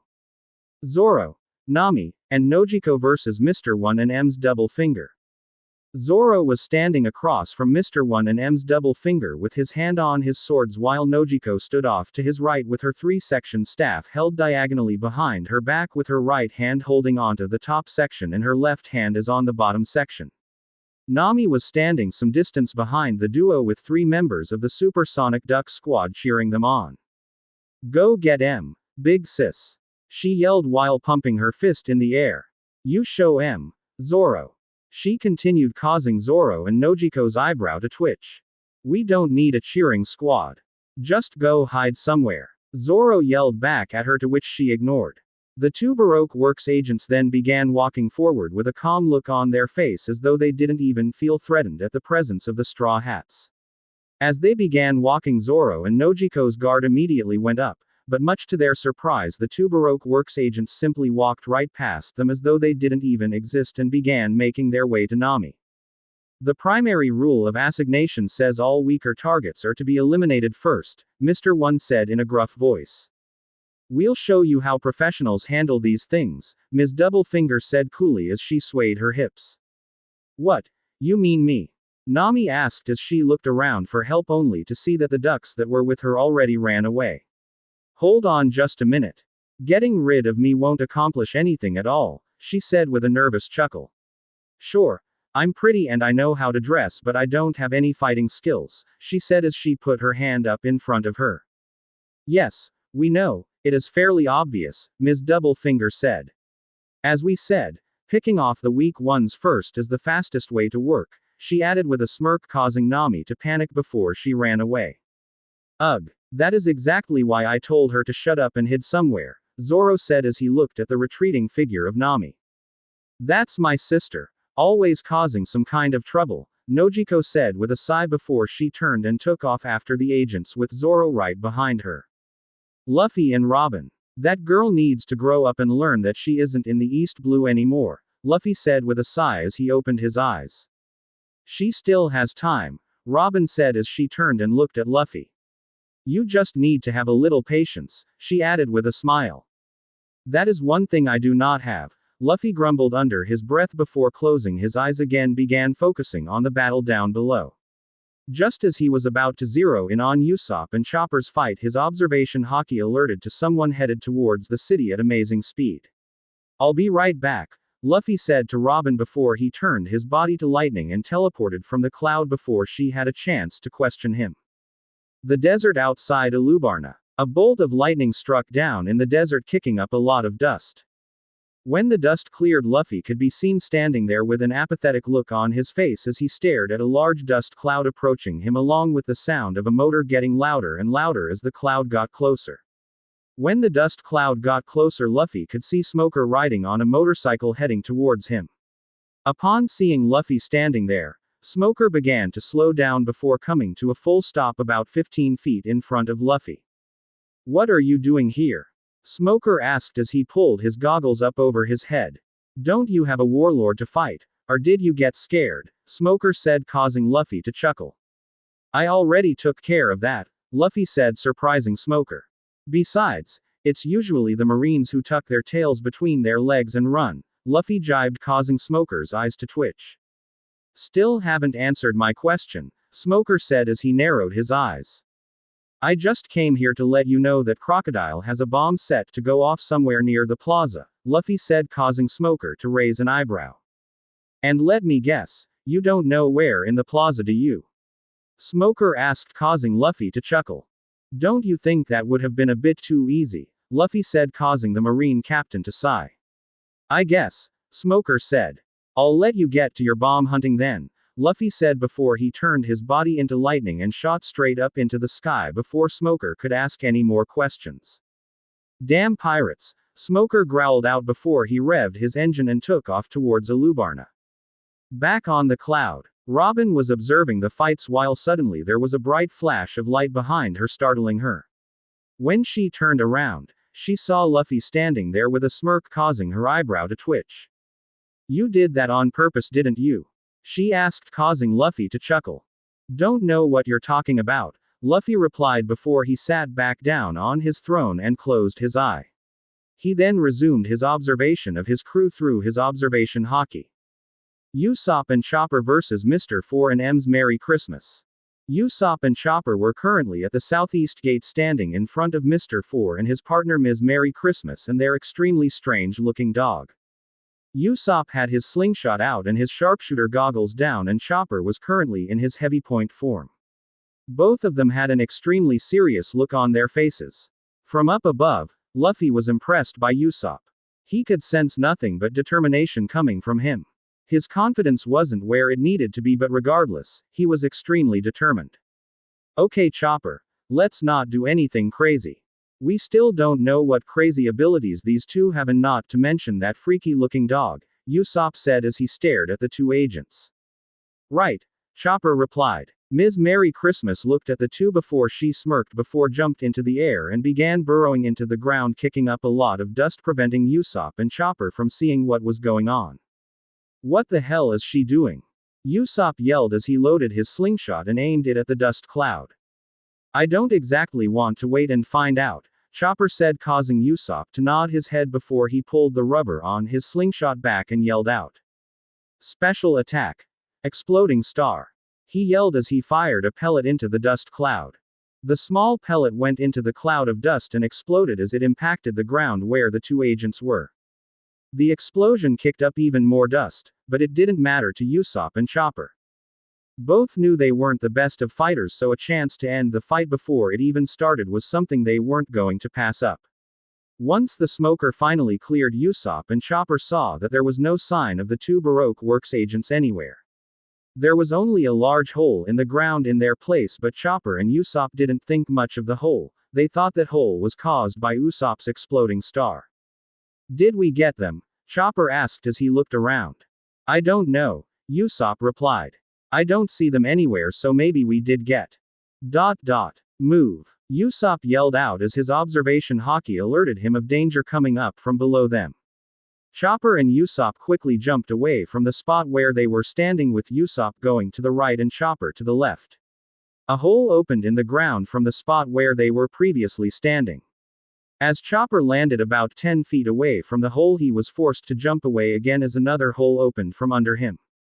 What the hell is going on? Chopper yelled midair. They're underground. Usopp yelled before he jumped away from his current position. As soon as his feet left the ground, a hole opened in the sand. When he landed, he heard laughing coming through the holes. Ha ha ha ha. Ms. Merry Christmas laughed as she poked her head out of one of the holes. I am Ms. Merry Christmas and I ate the mole fruits. I'm a mole human, she said rather quickly. And now all me to introduce to our fourth batter, she said while waving her hand and looking off in the distance in the direction of the southeast gate. When Usopp and Chopper looked over, they saw Mr. 4 slowly rising from underground through a hole holding a giant baseball bat with the number 4 on it. Mr. 4. Come on, hurry, Mr. 4. Hurry up. Hurry up. Ms. Merry said rather quickly. And our star pitcher, Lasso, she said as the weird-looking dog rose up from a hole behind Usopp. The dog is a pitcher? Usopp asked with a confused look on his face. The strange-looking dog then sneezed and fired a baseball at blinding speed, causing Usopp and Chopper's eyes to widen in shock. Usopp quickly dived to the ground, causing the baseball to just miss him in the process. The ball traveled towards Mr. Four, who swung the giant bat and hit the ball with perfecting timing and power, sending it flying back towards Usopp, who was still on the ground. Chopper saw the ball's trajectory and saw that Usopp wouldn't be able to dodge in time. He immediately began sprinting towards Usopp, trying to reach there before the ball could, but sadly, he was not fast enough. Just as the ball was about 4 feet away from Usopp, the strangest thing in the eyes of Ms. Merry Christmas and Mr. Four happened. A random bolt of lightning came down from the sky and struck the ball, causing it to explode. The explosion sent Usopp and Chopper tumbling a few feet away. The two Baroque Works agents were puzzled at what just happened, but Usopp and Chopper knew exactly what happened. That bolt of lightning means one thing and one thing only: Luffy was watching. Usopp and Chopper slowly got up from the ground, covered in some small bruises and some burn marks in Usopp's case. "Man, the two of you sure are lucky," Ms. Merry Christmas said quickly. "But let's see your luck save you again," she said before she signaled Lasso to fire another one. The dog sneezed once more, sending another baseball at Usopp, who took off running towards Chopper. Mr. Four sunk into the hole that he previously was in and rose up out of a new one behind Usopp and Chopper in a batter's position. Both Usopp and Chopper jumped out of the way, making sure to land on their feet, knowing that Mr. Four is going to hit it back towards one of them. Just as they expected, the giant batter hit the ball back at them. The only difference was that this time, he was aiming for Chopper. "Look out!" Usopp yelled at Chopper, who skillfully jumped high into the air, dodging the baseball. The baseball hit some old ruins in the desert and exploded, surprising Usopp and Chopper. They had thought that the first explosion was due to Luffy's lightning, but it would appear as though the ball was like a cannonball. Usopp, deciding to think on about their plan of attack quickly before two agents attacked them again, began looking around, trying to find something to work to their advantage. "Usopp, what do we do?" Chopper asked Usopp while keeping an eye on the enemy. Usopp didn't reply right away. He thought about it for a few seconds before he had an idea. "I got a plan," Usopp said, getting Chopper's attention. "We are going to turn their biggest advantage into their downfall," he said, confusing Chopper. "How?" Chopper asked as he tilted his head to the side. "Listen, all I need you to do is keep the big guy busy," Usopp said as he reached into his pouch. Chopper nodded before he took running towards Mr. Four with his fist reared back, getting ready to punch him. Just as he swung his fist, Mr. Four sunk into the hole, dodging Chopper's punch. As Chopper's punch missed, the sounds of Ms. Merry Christmas's laugh echoed through all the holes. "You guys are a bunch of fools, I tell ya. Fools," she said quickly. "No, you're the fool," Usopp replied with his slingshot pulled back. "Special attack. Gas star," he yelled as he fired 5 small pellets that went into 5 different holes in the ground. As the pellets entered the holes, they broke open upon impacting, releasing a gas into the underground tunnels. "Chopper, run!" Usopp yelled, causing the reindeer to run away from the immediate area. "Special attack. Gas star," Usopp yelled once more, sending 5 more pellets into 5 different holes, causing the same gas to be released. Usopp then took off running. As he was running, he loaded his slingshot with 1 more pellet and aimed it at one of the holes that had gas coming out of it. "Special attack. Exploding star," he yelled out, sending the pellet into the hole, causing it to explode on impact. When the pellet exploded, it ignited the gas he previously filled the underground tunnels with, causing a huge explosion and enveloped the Baroque Works agents along with everything in a 50-feet radius. Usopp was sent flying due to the explosion, but before he could hit the ground, Chopper jumped in front of him and caught him before the two of them hit the ground. A huge dust cloud enveloped the area, preventing anyone from seeing anything. Chopper and Usopp looked up from their position on the ground to see if they had got the agents, but they couldn't see a thing. They waited a few minutes for the dust to settle before they saw a huge crater that was at least 100 feet wide in front of them, and in the center of that crater was the 2 Baroque Works agents and their dog. Usopp and Chopper looked at each other with a wide smile on their face before the two of them started laughing and celebrating. "We did it!" they yelled out simultaneously. The two of them then helped each other up before walking over to the edge of the crater. They stared down at the two unconscious agents with a proud smile on their faces. Just as Usopp was about to say something to Chopper, a bolt of lightning came down from the sky and struck near the center of the crater, kicking up some dust. When the dust settled, the two Straw Hat Pirates saw their captain standing there looking up at them with a smile on his face. Luffy! Chopper yelled out as he transformed back into his brain point. You two did well, Luffy said as he bounded the two agents and the dog in lightning. I'm quite impressed with the way you handled yourselves. And that was quite the plan, Usopp, he added as he began walking towards them. When he reached them, he reached into his coat and pulled out Chopper's medical bag. Here, treat your wounds and head into the city to help Vivi and rest of them, Luffy said with a smile before his face took on a grim expression. The two armies already began clashing, he stated, surprising them. Wasn't Vivi able to talk to the rebels? Usopp asked, causing Luffy to shake his head. No, Luffy replied, causing Chopper and Usopp to look down. Don't worry about the past, focus on the future. Treat your wounds and go help Vivi, he said before he turned and walked back to the center of the crater. I am going to see if the rest of the guys need any help with their fight, Luffy said before ropes of lightning came out from his hands and attached to the ones that were binding the two agents. He then turned his body into lighting and shot up to the sky, carrying the Baroque Works agents with him. On the cloud, Robin was once again startled by the sudden appearance of Luffy on the cloud, but the thing that surprised her, even more, was the fact that he appeared back on the cloud with Mr. 4&M's Merry Christmas bounded similarly to Crocodile. He then threw the two agents and their dog next to Crocodile before he moved to sit on his throne. And what exactly are you going to do with them? Robin asked as she watched Luffy walk over to his throne. Recruit them, Luffy said with a smirk, causing her to raise an eyebrow. Just like Mr. 5 and the rest? She asked in a curious tone, to which he nodded. And may I ask just what you are recruiting them for? She asked, causing Luffy to chuckle before he replied. All in due time, he said before he closed his eyes and began using his observation haki once more. It's getting heated down there, he said as he sensed the fighting that was going on between the rebels and the Royal Army. Yes, it is, she said before she looked at Luffy with a serious look on her face. And just when do you plan on putting a stop to it all? She asked in a tone that let Luffy know that she was not okay with what he was doing. Calm down, Luffy said firmly. I'm not just teaching the princess a lesson, I'm also giving her a chance to stop the war, he added before he opened his eyes and looked at her with a serious expression on his face. Besides, I'm the captain. I do as I please, he added in an authoritative tone. Robin didn't reply, she just looked down from the cloud at the battles that were going on. Sanji versus Mr. 2. Sanji was currently standing opposite of Mr. 2 with a fresh cigarette in his mouth. Mr. 2 was still slightly out of breath from chasing after Sanji and the perverted camel that Nami named Eyelash.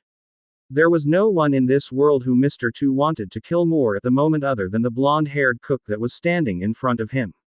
So, I take it that you are the ever so famous, Mr. Prince, Mr. 2 stated between breaths. Sanji just looked at him and took a puff of his cigarette before he replied. My name is Sanji, and I am the best cook in all the 7 seas, Sanji said coolly as he placed one of his hand in his pocket. Really? Mr. 2 asked as he made a dramatic pose. I'm quite the cook as well, but I choose to focus my talents elsewhere, he said as he did a twirl. I don't care, Sanji said as he narrowed his eyes. I'm going to kick your ass, he said before he spun on his left leg and attempted to deliver a roundhouse kick to Mr. 2. I'd like to see you try, Mr. 2 said as he did exactly what Sanji did and match his roundhouse kick. Both of their legs clashed in the middle and began trying to fight for dominance. To any onlookers, it would appear as though these two were clashing swords, only with their feet instead of swords. The two of them then pulled back the legs at the same time before trying to do the same thing only with a different leg this time. They once again retracted their legs before staring at each other. You got quite good reflexes, Mr. 2 said. You aren't too bad yourself, Sanji replied as he took a puff of his cigarette. But still, you are no match for my Okama Kenpo, Mr. 2 said before he arched both hands over his hand and began to dance and twirl like a ballerina, causing Sanji to raise an eyebrow. Mr. Two then began to spin his way towards Sanji. When he was about 3 feet away from Sanji, he extended his right hand to punch the cook, causing Sanji to lean back and kick off from the ground to dodge the punch. The Baroque Works agent also kicks forward and followed Sanji before he opened his closed fist and tried to stab down into Sanji's chest. To dodge the oncoming attack, Sanji leaned his head back and stretched his hand back over his hand until they touched the ground and started to spin as his legs came up and wrapped around the torso of the agent while doing a handstand. Sanji spun Mr. Two around for a while before he let him go mid-spin, causing the agent to go crashing into the side of a building. "Would you look at that? I matched it," Sanji gloated, causing Mr. Two to kick some rubble off him and stared at Sanji with a look of pure hatred. "Oh, you think you are so good, huh?" Mr. Two asked rhetorically. "Let's see how you handle the powers of my devil fruit," he yelled out as he brought his hands up to his face. "The true essence of love and friendship lies in my devil fruit," he stated, causing Sanji to smirk. "I know what you're planning, and it is not going to work," Sanji said, to which Mr. Two ignored.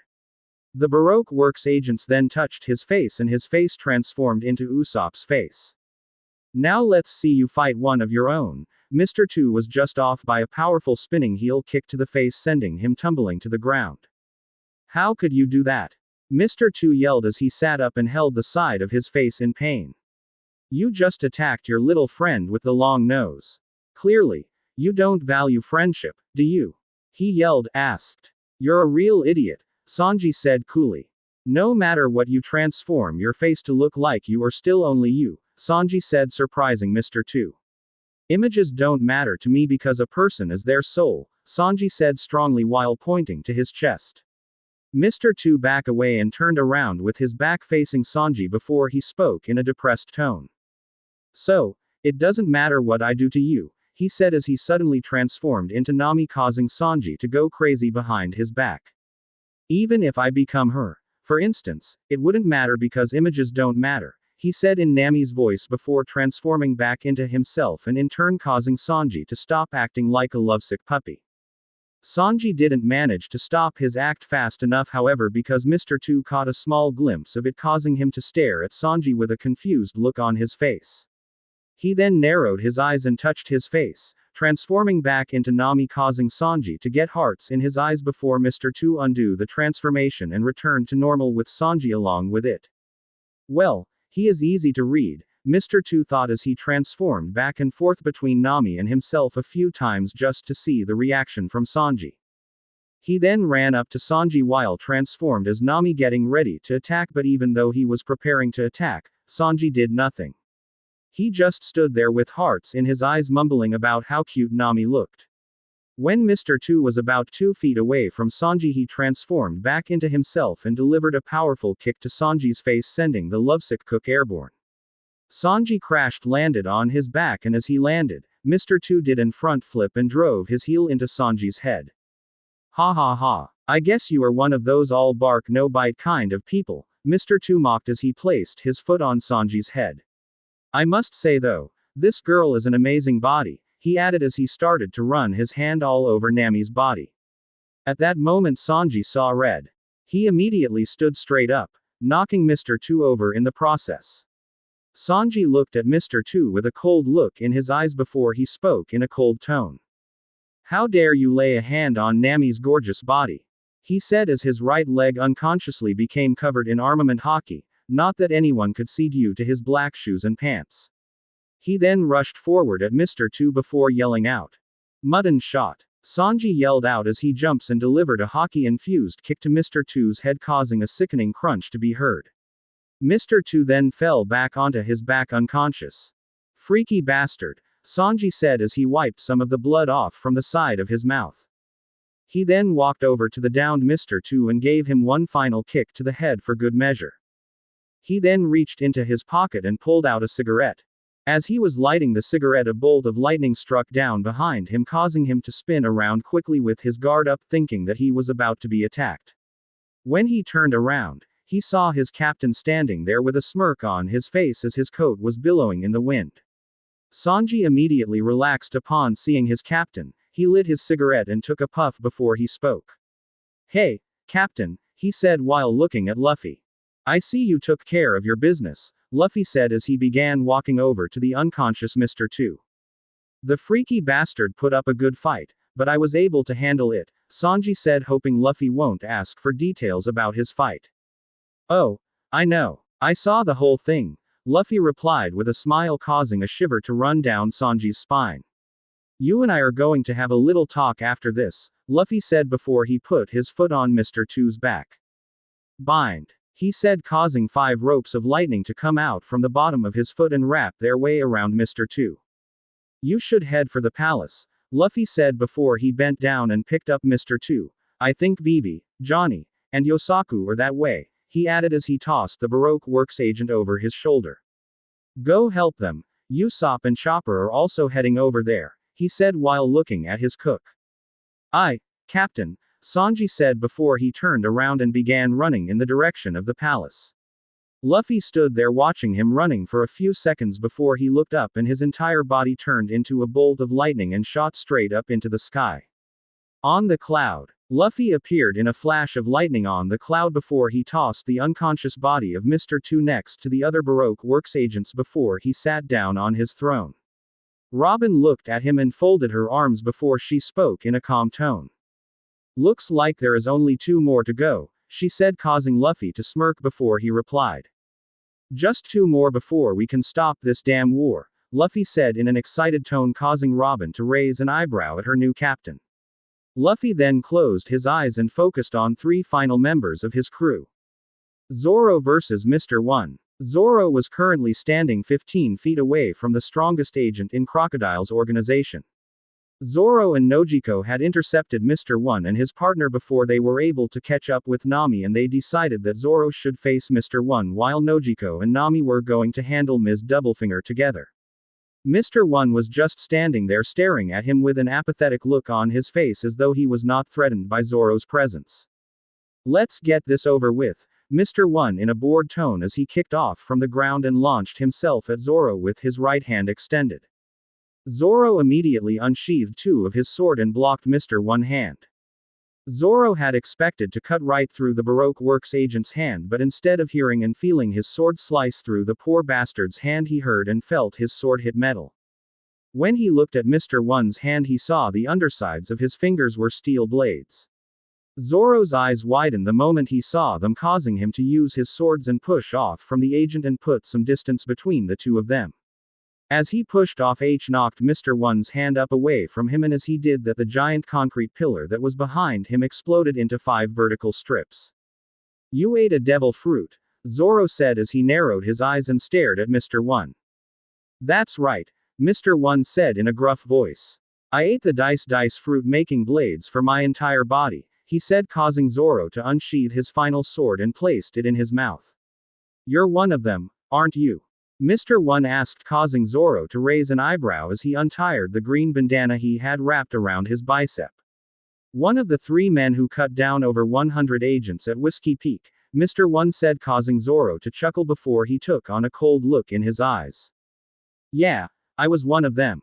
The idiots didn't want to surrender, so we massacred them, Zoro said with a sadistic look on his face. Now I am going to ask you the same thing we asked them, and if you don't surrender, I will gladly dye the sands of this desert red with your blood, Zoro said with an evil look in his eyes. On the thundercloud, Luffy couldn't help but think that his bloodlust was starting to rub off on some of his crew. You think you can make a fool out of me? Mr. 1 yelled with an angry look on his face as he turned both of his forearms into blades and rushed at Zoro. Zoro saw the attack coming and took a step forward and blocked both of Mr. 1's arms, blades, before he used the 3rd blade that he had in his mouth to slash at Mr. 1's neck while both of his arms were busy. Instead of dodging the incoming attack, Mr. 1 simply stood there and turned the side of his neck into a blade and blocked the slash. Zoro and Mr. 1 then simultaneously pushed off from each other before both of them stared at each other with a murderous glint in both of their eyes. You know, that face of yours looks kind of familiar, Zoro said as he stared at Mr. 1. If I'm not mistaken, you used to be an infamous bounty hunter from the West Blue and an assassin at that too, he stated as he stared at his opponent. What happened? You used to be at the top of the pack. Now look at you. Your crocodile's lapdog, Zoro said with a chuckle, causing Mr. One to grow. Allow me to show you the difference between you and me, and the difference in the pride in your swords versus mine, Zoro said in a serious voice. Bull needles, he said as he held two swords like a bull's horns and began charging towards Mr. One. Mr. One saw Zoro running towards him and took up a defensive stance before he spoke. Spider defense, he said as he banged both of his fists together, causing the sound of two metal clashing to be heard. When Zoro got within 2 feet of Mr. One, he executes a multi-hit running attack on Mr. One at amazing speed. He then ran right past Mr. One and sheathed 2 of his swords before he turned and looked at the Baroque Works agents and spoke. So basically, your entire body is steel, and unless I can cut steel I can't harm you, Zoro said as he stared at Mr. One's back. That is correct. Cutting and smashing attacks don't work on me, Mr. One said as he turned and looked at Zoro. Well then, I guess I'm just going to have to learn how to cut steel, Zoro said with a smirk, and he unsheathed his 2 swords again and placed the white one back in his mouth. Onigiri, Zoro yelled out as he launched his signature attack, attempting to slice through his opponent with a 3-way slash. The attack impacted Mr. One, knocking him off his feet. Zoro, not wasting any time, launched himself into the air just above Mr. One and yelled out. Tiger trap, he yelled as he puts his hand swords over his mouth blade and swings forth a forward descending slash at Mr. One. The slash impacted Mr. One's midsection, sending him crashing into the ground with great force. Zoro landed about 5 feet away from where Mr. One impacted and looked over his shoulder to see if he got him. Much to his surprise, he could see the silhouette of Mr. One standing upright inside of the dust cloud. I told you, a weakling like you could never dream of cutting me, Mr. One said before he kicked off from the ground and rushed at Zoro. Zoro didn't know why, but something told him to duck, and that was exactly what he did. Just as he ducks, he felt the wind blew over his head, and when he looked up he saw Mr. One in above him with his right leg extended and the blade visible on his shin. Zoro's eyes widen as the building off to his left is sliced in half thanks to Mr. One's kick. Spar claw, Mr. One yelled out as he spun around midair and turned the underside of his fingers into blades and stabbed them down at Zoro, who saw the attack coming and rolled out of the way just in time, causing Mr. One's hand to dig deep into the ground. Zoro then quickly stood up and brought his swords up to defend against any oncoming attacks. Mr. One stood himself back up and turned and faced Zoro before he rushed at him once more. Sparkling Daisy, he yelled out as he places his hands together wrist to wrist before lunging at Zoro, who blocked his hands with the 2 swords in his hands. As he blocked the Baroque Works agent's hands, the 2 buildings behind him were split into 5 due to the sheer force behind the attack. Zoro was having trouble holding back Mr. One. Not only was the Baroque Works agent strong with his devil fruit, but it would also appear as though he had great physical strength as well. Goodbye, Mr. One said as he took a step forward and gave one big push, sending Zoro flying back into the 2 collapsing buildings. Mr. stood there and watched as the pieces of both buildings fell onto Zoro with an emotionless look on his face. A couple of wannabe pirates like yourself could never even dream of defeating us, Mr. One said as he stared into the rubble. All of your friends are probably already dead. Your captain was probably killed a long time ago by Crocodile, he said with a chuckle. And I heard that fool wanted to be the king of the pirates. What a joke, he scoffed out. As he said that, thunder boomed overhead, but he simply ignored it. Zoro, on the other hand, heard it and knew that it was Captain. Suddenly the rubble directly in front of Mr. One exploded out, causing him to shield his eyes. When he removed his hand from in front of his eyes, he saw Zoro standing there with all 3 of his swords drawn, all while bleeding from multiple parts of his body. You can say what you want about me, but I wouldn't exactly be a good vice captain. Quote. Zoro said as he got into his stance to launch his signature attack. If I just laid there and let you insult my captain, now would I? He added in a cold voice as he stared at Mr. One with a murderous look in his eyes. Zoro was so focused on Mr. One that he never noticed a pitch black substance covered all his blades while a black and purple aura was coming from them. Mr. One saw this but didn't think too much into it. He just thought it was another one of the swordsman weak attack. Onigiri, Zoro yelled out as he kicked off from the ground and dashed forward towards Mr. One. In the blink of an eye, Zoro was behind Mr. One with the two swords in his hands spread out wide. He then stood up straight and began sheathing his swords one by one. One by one the sounds of the guard of the swords touching the sheath echoed through the empty buildings of Alubarna. When the click was heard, blood gushed out from 3 wound on Mr. One's body, causing him to fall onto his knees. "I am impossible," he croaked out before spitting up a large amount of blood. His eyes then rolled back into his head before he collapsed face first into the sand. "Luffy will be king of the pirates, and I'll cut down anybody who gets in his way," Zoro said with conviction just as a bolt of lightning struck down between him and the downed Mr. One. When the lightning vanished, Zoro saw his captain standing there with a satisfied smirk on his face. "Well now, that's reassuring," Luffy said, commenting on Zoro's previous statement before he turned and looked at Mr. One, who had a large puddle of blood under him which was getting bigger and bigger by the second. "Damn, I wanted to recruit him, but by the looks of things he might bleed out before I can get him first aid," Luffy said as he looked at the beaten agent. "Sorry about that," Zoro said with a nervous chuckle, causing Luffy to look at him with a smile. "Don't worry about it, I'm quite proud of you," he said to his first mate. "Not only did you handle yourself in the fight well, but you also awakened your armament haki," Luffy said, causing Zoro to look at him in confusion. "What are you talking about?" Zoro asked as he tilted his head to the side. "Never mind, I'll explain later. Here," Luffy said as he reached into his coat and pulled out a bottle of sake and tossed it to his vice captain. "Head for the palace," Luffy said before he walked over to Mr. One. "And Zoro, that is the palace that you are heading to," Luffy said as he stopped and pointed to the giant palace in the center of Alubarna. "You just keep staring at that building and head over there. Do not take your eyes off it," Luffy said, emphasizing on the "do not." "God knows you might end up on another island altogether if you get lost," Luffy mumbled to himself. "I'm not going to get lost," Zoro said after he heard what Luffy mumbled. "Yeah, and Nami hates money," Luffy replied, causing his first mate's eyebrow to twitch. "Just keep your eyes on that palace," he said with a sigh. "Thanks for this, by the way," Zoro said as he took a drink from the bottle of sake. "What are you going to do with him?" Zoro said while looking at Mr. One. "I'm going to seal the wounds," he replied before he rolled the Baroque Works agent over and placed his index finger over one of the slash wounds before using his lightning to seal out the wounds and stop most of the bleeding. "For his sake, I hope he doesn't have any internal bleeding," Luffy said before he placed his foot on the agent's chest and bind him his lightning like he did the rest. He then reached down and grabbed onto Mr. One's shirt and lifted him up before he turned and looked at Zoro. "See you at the end of all this," Luffy said before he turned into lightning and shot up into the sky. "Okay then, time to stop a war," Zoro said before he began walking towards the palace with his sake in hand.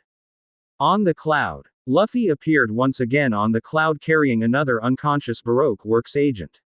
Robin looked at this one and saw that he was a bit bloodier than the rest and had 3 large burn marks over the slashes that Zoro gave him.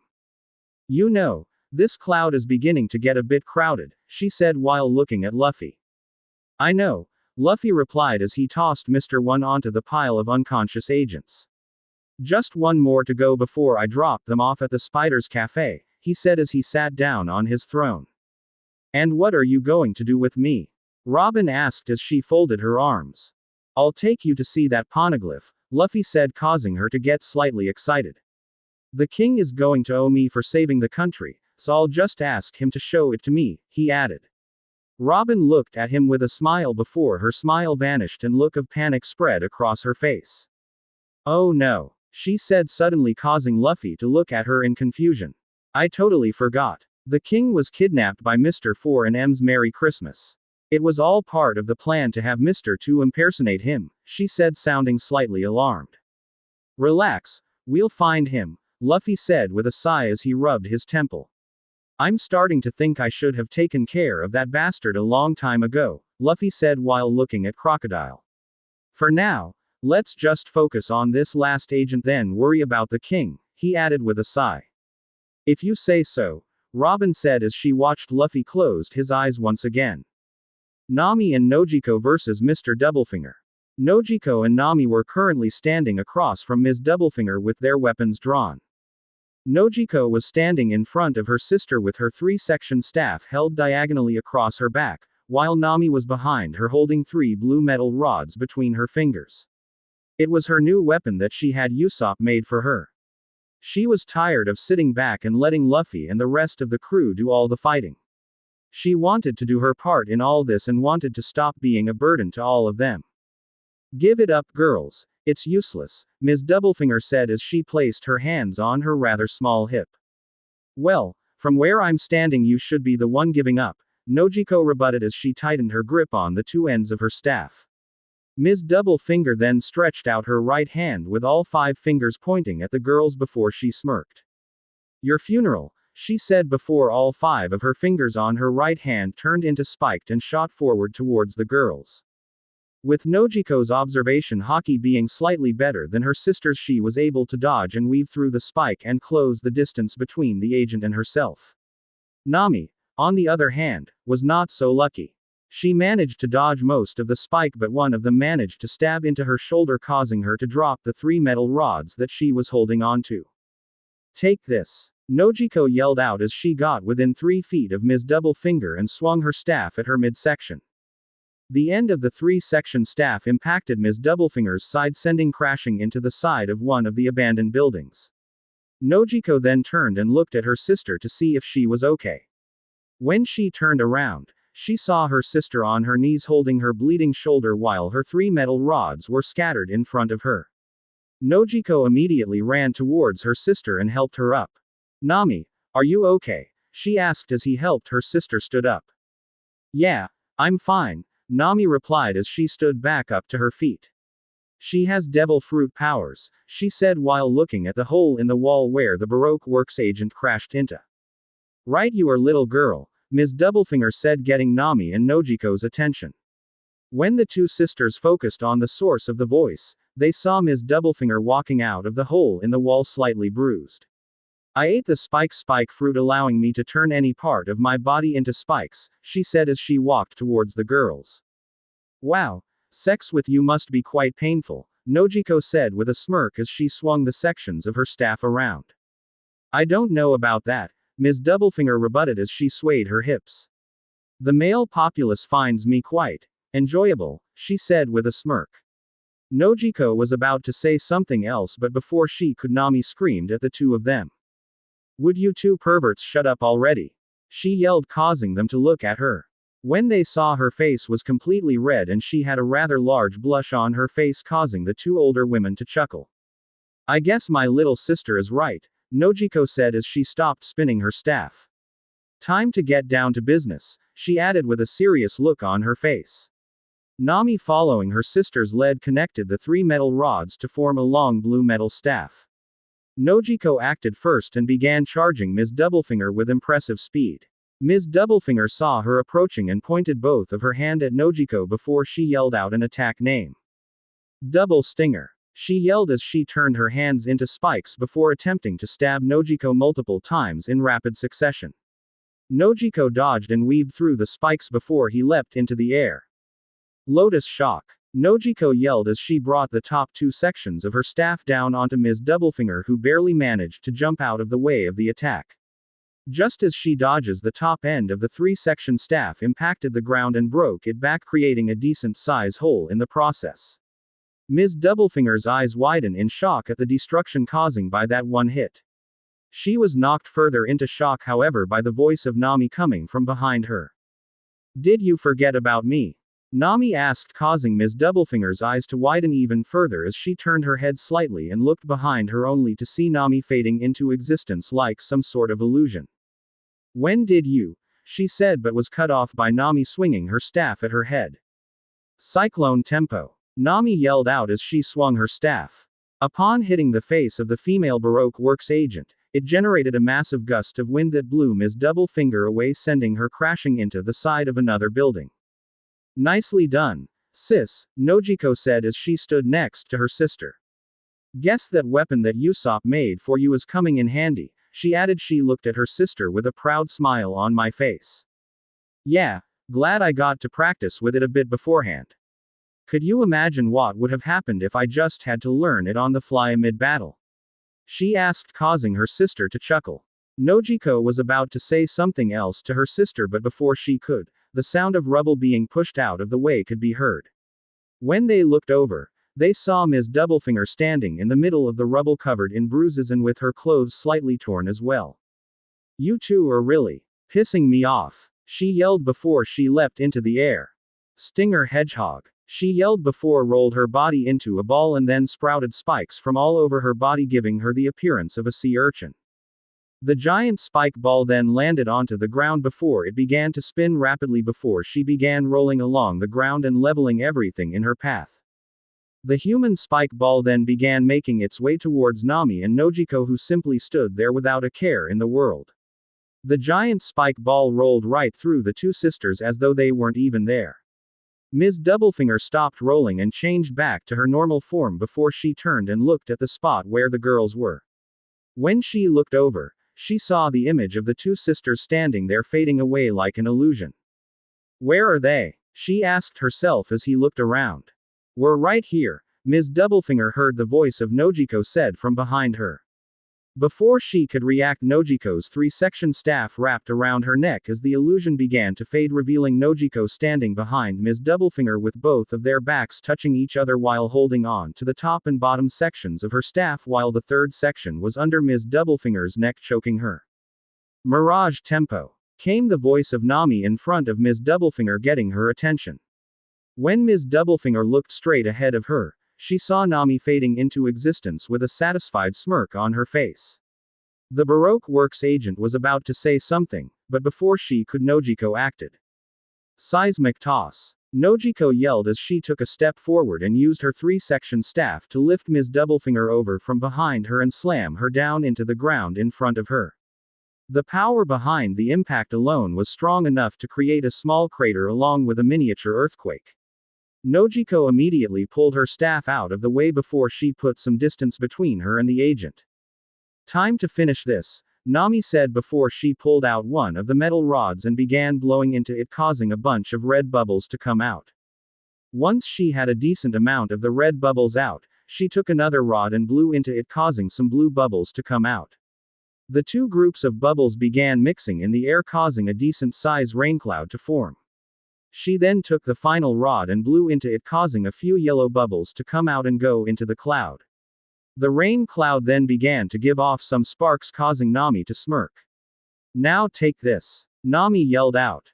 Thunder Tempo, she shouted, causing lightning to burst down from the cloud and strike Ms. Doublefinger, who was still lying in the middle of the crater. The two sisters high-fived each other at a job well done, and just as they were about to continue celebrating, they heard their supposed beaten enemy growl. When they looked in the small burned crater, they saw Ms. Doublefinger slowly getting up to her feet while covered in bruises and electrical burns. You two have mocked me long enough, Ms. Doublefinger said in an angry tone. This ends here, she said as she prepared to attack. You're right, Nojiko said as she stepped forward. This does end here, she added as she let the two top sections of her staff fall to the ground while only holding onto the bottom section. Snatch! Nojiko yelled as she swung her arm forward in a whip-like motion. When the top section of the staff was about 1 foot away from Ms. Doublefinger, the tip opened and a metal spike extended out, getting ready to pierce right through the heart of the Baroque Works agent. Just then a bolt of lightning came down directly in front of Ms. Doublefinger, startling everyone. When the lightning disappeared, everyone saw Luffy standing there holding onto the hidden metal spike attached to Nojiko's staff, which was less than an inch away from the Baroque Works agent's chest. Oh, my, beautiful and deadly, Luffy said as he let go of the spike and looked at his two female crew members. You two make quite the fierce combination, he added with a smirk. Nojiko pulled back her staff and retracted the spike before looking at Luffy for an explanation. Oh, I can't have you kill her. She is more useful to me alive rather than dead, he added. Nojiko was about to say something to her captain before she could. A bunch of spikes erupted from all over Luffy's body, compliments of Ms. Doublefinger, causing Nami and Nojiko to look on in horror as their captain had spikes sticking out all parts of his body. Luffy just sighed before he turned around and looked at Ms. Doublefinger and spoke. That's not going to work on me, he said before he backhanded the Baroque Works agent, sending her crashing through 5 of the abandoned buildings. Right. Now, where was I? He asked as he dusted off his hands while Nami and Nojiko just looked at him strangely. How do you just casually backhand someone through 5 buildings? They all screamed in their head. Just Nami was about to speak, the voice of Zoro drew all their attention. Oh, hey guys, Zoro said, getting their attention. What's wrong? Are you guys long? He asked as he walked over to him.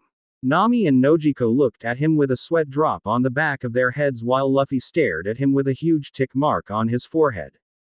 What happened to not taking your eyes off the palace? Luffy yelled, asked. Yeah, I'm heading there right now, Zoro said nonchalantly.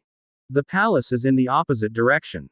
Luffy yelled while the 2 girls looked on with an amused look on their face. Luffy then turned and looked at the girls before she spoke again. You 2 take him to the palace, he said before he looked at the direction where he sent Ms. Doublefinger flying. I'll take care of things here, he added seriously before he began walking through the holes in the buildings that the agent crashed through. He had to walk through 10 human-sized holes in the walls of 5 houses before he could reach the location where Ms. Doublefinger stopped. When he got there, he saw her laying on the ground unconscious with some of the rubble on top of her. Luffy bent down and picked her up before he turned his body into lightning and shot straight up into the sky. On the cloud, Luffy appeared once again on the cloud carrying an unconscious Baroque Works agent. He tossed Ms. Doublefinger on the pile of unconscious agents before he sat down on his throne and spoke to Robin. That's everybody, Luffy said while looking at her. I must say, your crew is very impressive, Robin said with a smile. They are few in numbers, but even so they make up for that in their strength, she added, causing Luffy to chuckle. What can I say? I have an eye to talent, Luffy said before he winked at her, causing a slight blush to creep up on her face. Now then, where is this Spider's Cafe? He asked. It's that way, she said while pointing off in the direction of where they came from. It is in the desert between Nanohana and Alubarna, she said, causing Luffy to nod. Hold on, Luffy said just before the cloud sped off in the direction of the Spider's Cafe at about 120 miles per hour. It took them about 10 minutes to reach the skies above the Spider's Cafe due to the speed at which the cloud had been moving. When the cloud came to a full stop, Luffy got up from his throne and looked out the side of the cloud down to the surface to see if he could see the cafe. Much to his surprise, there was a cafe in the middle of the desert. So, I take it that's the place? He asked as he turned and looked at Robin, who was fixing her hair. Yeah, that is, she said, not paying attention. Okay. You wait here. I'll just drop them off there and be right back, he said before he held out both of his hands. As he held out his hands, 10 ropes made from lightning which connected to the binding around everyone except Crocodile. Luffy then turned his body into lightning and teleported himself and all the Baroque Works agents down to the cafe. The Spider's Cafe. Currently inside the cafe was Gem, Makita, Marianne, and Jiro. The 4 of them were sitting at the counter drinking the beverages they found in the cafe. They had arrived there about an hour ago and were currently waiting for Luffy to arrive. Where the hell is he? Jiro asked in a frustrated voice. Before anyone could reply, they all heard something impacted the desert outside, causing the entire cafe to shake as though it was an earthquake. Ask and you shall receive, Makita said with a chuckle. All 4 of them stared at the doors of the cafe in anticipation. Suddenly the doors to the cafe were kicked off their hinges, starting all of them. The next thing they all saw was Luffy walking through the doors dragging 5 unconscious and bounded individuals. Luffy then threw the 5 agents further into the cafe before he spoke. Gem, Luffy said, getting Gem's attention. Treat their wounds, he said as he tossed him a first aid kit. I'll be back in a few hours, Luffy said before he turned and began to leave. Wait, Jiro yelled out, stopping Luffy. Where are you going? He asked, not liking the idea of waiting a couple of hours. Luffy turned and looked at him with cold eyes before he spoke. I got a war to stop, dumbass, Luffy said before he narrowed his eye. You don't have somewhere you need to be, do you? He asked dangerously. And no, sir, Jiro stuttered out. Thought so, Luffy said before he left, causing Jiro to let out a sigh of relief. On the cloud. Luffy arrived on the cloud once more before he looked over and Robin and spoke. Where is the king? He asked her. Crocodile told Mr. 4 and M's Merry Christmas to hid him in a cave just outside of Alubarna, she said, causing Luffy to sigh. We should have gone there first, he said, causing her nod in agreement. The cloud then turned around and sped off back to Alubarna. It took them another 10 minutes to reach the capital of Alabasta. When they arrived over the city, Luffy looked at Robin and spoke once more. Okay, where? He asked. She stood up and looked around for a few seconds before she replied. Over there. Near the eastern gate, she said, causing Luffy to nod before the cloud made its way to the location. When they arrived, Luffy once again teleported off the cloud and down to the surface. When Luffy reached the surface, he looked around and saw no one was around. In front of him, he saw a small opening in the rocks. He walked through the opening and found a cave just under the Alubarna. It was not that big a cave and it did not look to be a natural cave either. Luffy hypothesized that Ms. Merry Christmas made it with her devil fruit. Luffy looked around the cave checking if any Baroque Works agents were in the cave. Much to his enjoyment, there were none. Who are you? A man asked over in the corner of the cave. Luffy looked over his shoulder where the source of the voice came from and saw a man bounded to the walls of the cave. I take it you're Cobra? Luffy asked as he walked over to the man. Who are you? He asked as he looked at Luffy with suspicion. A friend of your daughter's, Luffy replied before he pulled the king's restraints off, freeing him. You're with the group of pirates that helped my daughter? Cobra asked as Luffy helped him to his feet. I'm the captain to be exact, Luffy said as he began to lead the king out of the cave. Come on, we got a war to stop, he said, causing the king to nod his head and follow Luffy. When they arrived outside the cave, Luffy looked at the king and spoke once more. This may feel a bit weird, he said as he placed his hands on the king's shoulders. Cobra looked at him in confusion, wondering what he meant. Before he could voice his confusion, Luffy turned his body into lightning and teleported himself and the king up to the cloud. When they arrived on the cloud, the king immediately fell to his knees, breathing heavily. I think you broke him, Robin said, causing Luffy to chuckle as he sat down on his throne. If he is freaked out by that, I wonder what will happen when he realizes where we are. Luffy asked with a chuckle, earning a laugh from Robin. The king looked up at Luffy and Robin with confusion on his face before he looked around at his surroundings and saw that there were in the sky. What the hell? The king yelled, causing the two occupants of the cloud to chuckle. Relax, would you? Luffy said casually. Look behind you, he said, causing the king to look at him in confusion before he turned around and looked behind him on the cloud where Crocodile was. The moment Cobra saw Crocodile, his eyes widened in shock. That's, he said in shock, barely able to speak. Did you? He asked as he turned and looked at Luffy. I did, Luffy replied with a smirk. Listen, Your Majesty, Luffy said in a serious voice. We still have a war to stop, but before we can do that, I need something from you, he said with smirk, puzzling the king. What is it? He asked while staring at Luffy. I want to see the poneglyph that the Nefertari family have in their possession, Luffy said, causing the king's eyes to widen in shock. How do you know about that? He asked. Well, your family is one of the 20 kings who formed the world government. It is only right that you have one in your possession, Luffy said while Robin looked on, trying to hide the excitement on her face. Very well, he said, surprising Luffy. I don't see any harm in that, he said with a shrug. He agreed, way too easy, Luffy thought to himself as he stared at the king. Great. Where is it?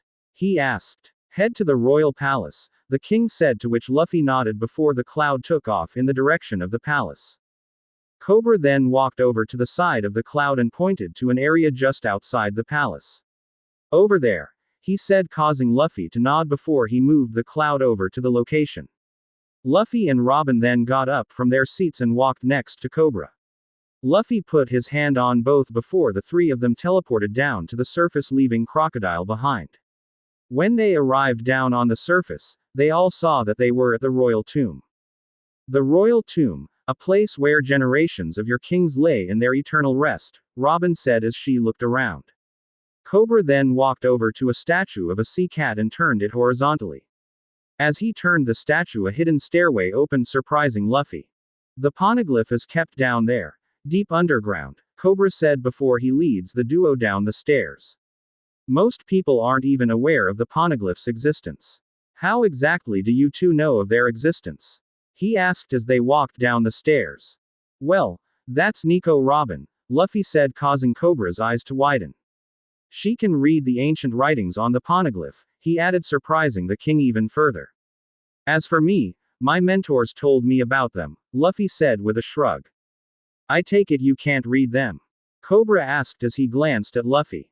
Technically, no, Luffy said, confusing Cobra and causing Robin to narrow her eyes at him. When they reached the bottom of the stairs, they arrived in a secret underground chamber. The poneglyph is just behind those doors, the king said while pointing at the door in the back. Luffy walked up to the door and pulled them open, revealing the giant poneglyph in the middle of the room. Robin's face took on a huge smile as she walked into the room, while Luffy and the king just stayed in the back and leaned against the door frame.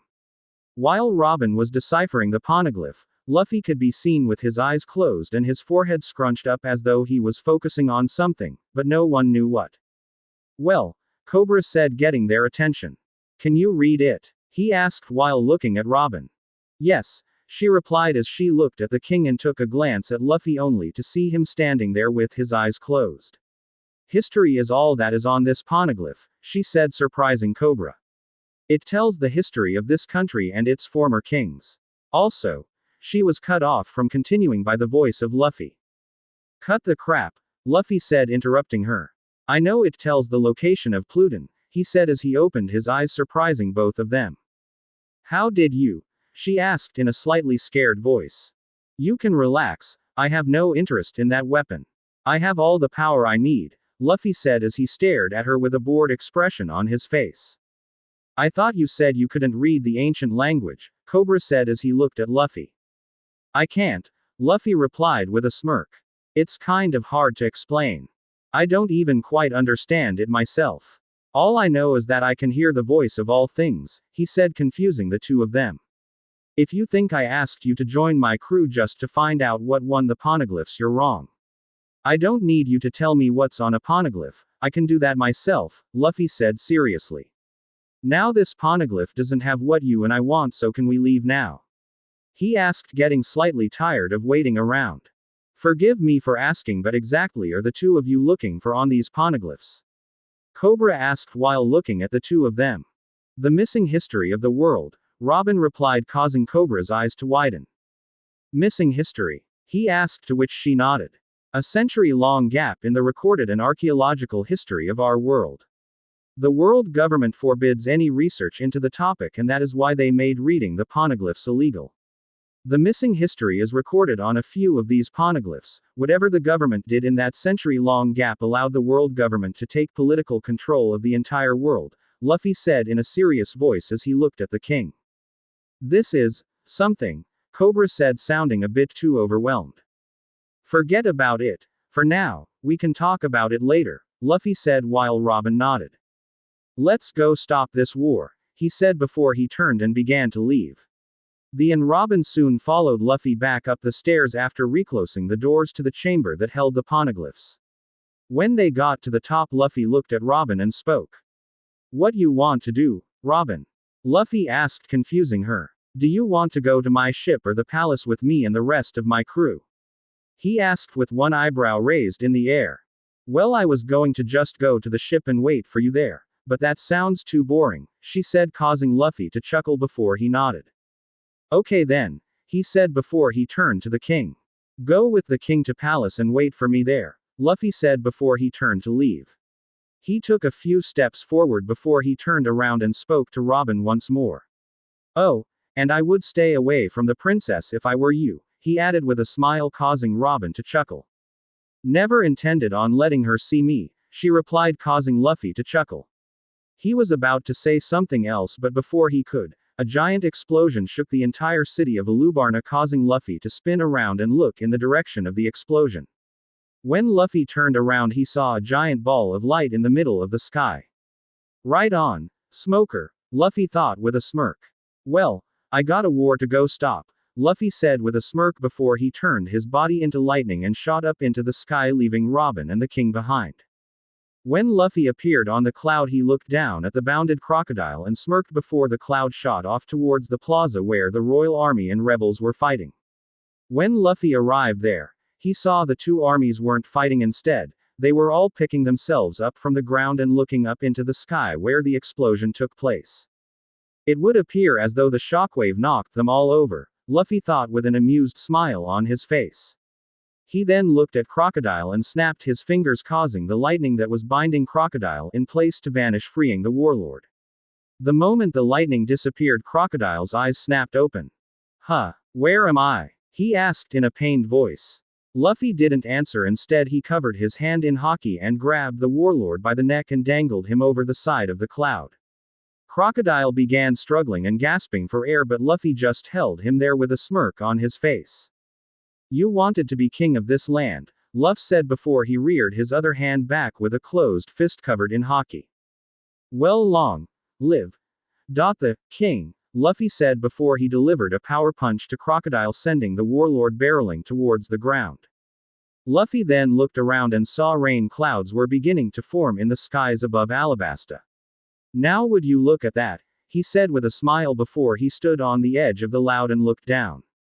When he looked down, he saw Crocodile in the middle of a crater surrounded by both members of the royal and rebel armies. Well then, time for me to make my grand entrance, he said before he turned his body into lightning and shot straight down to the ground. Down on the ground, Crocodile was currently laying face first unconscious in the middle of a crater about 20 feet wide, while people from both armies surrounded him with a puzzled look on their faces. Isn't that Crocodile? One of the rebels asked. Yeah, but who could have done this to him? Another asked. Who has the strength to beat a warlord? They all asked. Before anyone else can speculate on what happened, they all heard the screams and pleads of a young woman. Stop fight. They all heard the voice of Vivi said.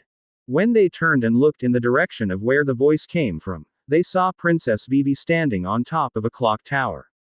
But before Vivi or anyone from both armies could say anything, a giant bolt of lightning struck down, encasing the entire crater with Crocodile in it and knocked the people were standing around it off their feet. When the bolt of lightning vanished, everyone saw Luffy standing there with one of his foot on Crocodile's back and his captain coat billowing in the wind, staring at all of them with a serious look on his face. This war is over, Luffy said, a cold voice that sent chills down the spines of everyone there. Who are you? One of the royal guards asked while shaking in his boots. That's the T-Thunder D Demon, Straw Hat Luffy.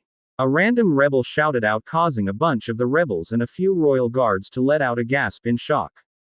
Luffy ignored all their surprised looks and proceeded to speak. Crocodile here has been deceiving all of you all this, Luffy said, confusing everyone.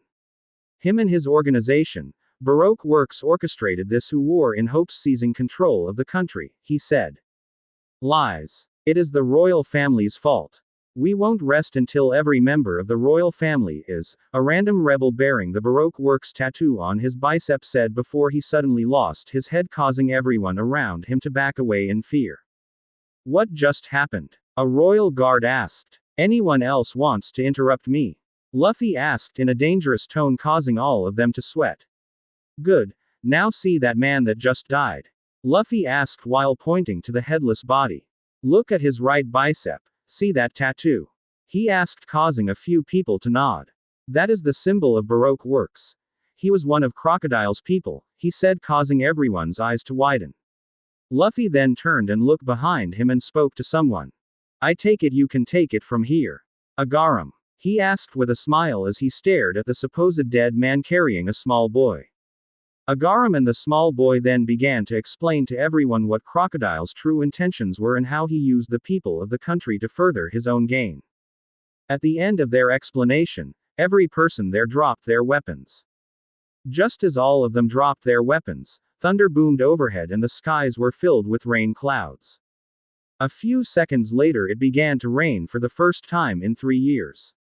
Everyone started cheering and singing praises at the fact that their suffering had come to an end. Luffy ignored all their cheering and began walking in the direction of where he sensed his crew. As he was walking, the crowd of royal guards and former rebels parted, creating a straight path to Luffy's crew, all while thanking Luffy and cheering his name as he walked by. Luffy just ignored it and kept a stoic look on his face. As he was nearing the end, he saw a group of Marines being led by the swordswoman who was always with Smoker enters the path and began making their way towards Luffy. Luffy didn't stop, nor did he look all that threatened by their presence. He continued walking as though he didn't have a care in the world. The people who were on either side of the path, however, were not as laid back as Luffy. They started hurling insults at the Marines due to them thinking that the Marines were there for Luffy. When Luffy came face to face with the swordswoman, he stopped about 1 foot away from her and a bit to the right. Neither one of them looked each other in the eye, instead they just looked straight over the other shoulder. There was a lot of tension present and the Marines behind the swordswoman were extremely nervous. "I saw the explosion," Luffy said in a monotone voice. "Is Smoker all right?" he asked, taking the Marines behind the swordswoman by surprise. "He is slightly injured, but he'll be fine," she replied somewhat strongly. Luffy could tell she feared him after what happened earlier when they met Ace. "Good. Tell him I'm looking forward to our next meeting," Luffy said as he turned and looked at her with a slight smile. "All right," she stuttered out, causing Luffy to chuckle before he continued walking. He took a few steps forward before he stopped and looked over his shoulder and spoke once more. "Swordswoman," he said, getting her attention. "Why, yes," she answered, letting her nervousness show. "What is your name?" he asked, causing her eyes to widen slightly. Tashigi," she said as he adjusted her glasses. Luffy didn't say anything else, he just nodded before he walked away. Tashigi and her Marines let out a sigh of relief before continuing towards Crocodile. When Luffy reached his crew, he saw all of them there with Vivi with a tired expression on their faces, causing him to drop the stoic look on his face and smiled. "You look like you need a vacation," he said as he stopped in front of them. "You got that right," Nami said as she leaned against a wall. "Well, Princess," Luffy said, getting her attention. "Think you can find a place for my crew to relax?" he asked with a smile, causing to smile at him widely with tears in her eyes. "Yes, I can," she said before she leads them away. Chapter 27. Shaking the World. Vivi led the Straw Hats towards the palace through the numerous alleyways to try not to draw too much attention to them. When they reached the palace, they began walking up a huge staircase leading to the main doors of the castle. As they were walking up the stairs, they saw a figure standing on top of the stairs looking down at them. Luffy could tell who it was thanks to his observation haki, but everyone else was having a hard time making out the figure. As they got closer, Vivi began to recognize who it was standing at the top of the stairs. A wide smile crept up on her face before she took off running up the stairs full sprint with tears leaking out of her eyes. "Daddy!" she yelled as she ran to her father, causing the Straw Hats to smile at her reaction. "So that's the king," Sanji said as he took a puff of his cigarette. "Yep," Luffy replied casually. "You don't sound that surprised," Nojiko commented as she looked at Luffy. "I met him already, so there isn't really anything to be surprised about," he said with a shrug. When they reached the top of the stairs, they saw the father and daughter sharing a warm hug after being away from each other for such a long time. When the two royals noticed the group standing behind them, they let go of each other and greeted them. "Dada, these are my friends," Vivi said with a smile as spoke to her father. "This is Nami, Nojiko, Zoro, Usopp, Johnny, Yosaku, Sanji, and this is their captain, Lu," she said, introducing the crew to her bather before he interrupted her. "Yes, I met him already," he said, surprising her. "And it is a pleasure to meet all of you. I thank you from the bottom of my heart for what you've done for my daughter," he said as he bowed his head. "It's no problem," Nami said while slightly unnerved at the fact that a king was bowing his head to them. "Come on," the king said as he brought his head back up. "You all must be tired. Come inside and rest while our doctors treat your wounds," he said before leading the group into the palace. When they got inside, the two royals lead them into a room with numerous beds. Luffy hypothesized that this was the hospital wing of the castle. "Our doctors will treat your wounds and our chefs will prepare a grand feast as thanks for your services to our country," the king said. Let's postpone the feast for a couple of days and make sure everyone is properly healed, Luffy said while his crew nodded and sat on different beds. And besides, the two of you have somewhere else to be, he added, causing them to raise their eyebrows at him. What do you mean? Vivi asked as she tilted her head to the side. The plaza with your people. Tell them what really happened here, he said, causing a look of realization to flash across their faces. You're right, Vivi said with a smile. And we can tell them all about you guys, she said with a smile. Actually, Vivi, that wouldn't be a good idea, Sanji said while the other Straw Hats nodded. Actually, Luffy said, getting all their attention. That would be a good idea, he said, surprising his crew. But Luffy, wouldn't that draw too much attention to us? Nojiko asked in a confused voice. When I asked each of you to join my crew, I told you I was going to turn this world upside down, he said in a critical tone. I have no intention of turning upside down from the shadows, he added, causing Zoro and Nojiko to smile while Nami, Usopp, and Chopper sulked in the corner. I'll make sure everybody knows, Vivi said with a smile. Good, now if you excuse me, I have some business to attend to, he said before he turned and looked at his crew. Johnny, Yosaku, come with me. I have a job for you, he said, causing to nod and make their way over to him. I'll be back in an hour or so, he said to his crew, causing them to nod at him before he turned and left with Johnny and Yosaku right behind him. The three of them exited the hospital wing and went outside, where Luffy summoned a thundercloud for them to ride on. Thanks to the rain and abundant presence of moisture in the air, he didn't have to worry about the cloud shrinking or getting destroyed. When the cloud arrived, Luffy looked at the bounty hunting duo and spoke. Hop on, he said as he hopped onto the cloud. Aye, sir, both said at the same time before they hopped on the cloud with Luffy. As they got on the cloud, Luffy formed two seats out of the clouds for them to sit on, but the odd thing with these seats was that instead of them facing forward, they were facing Luffy. The two former bounty hunters did not question it, instead, they simply sat down and trusted Luffy. The thundercloud took and began heading in the direction of the Spider's Cafe. When the cloud was about 3,000 feet above the ground, Luffy slowed it down to about 80 miles per hour before he spoke to the two men in front of him. Now I want the two of you to listen to what I have to say carefully, Luffy said in a serious tone, getting their full attention. I am going to make the two of you an offer, one which you can decline if you so please, he added, puzzling the.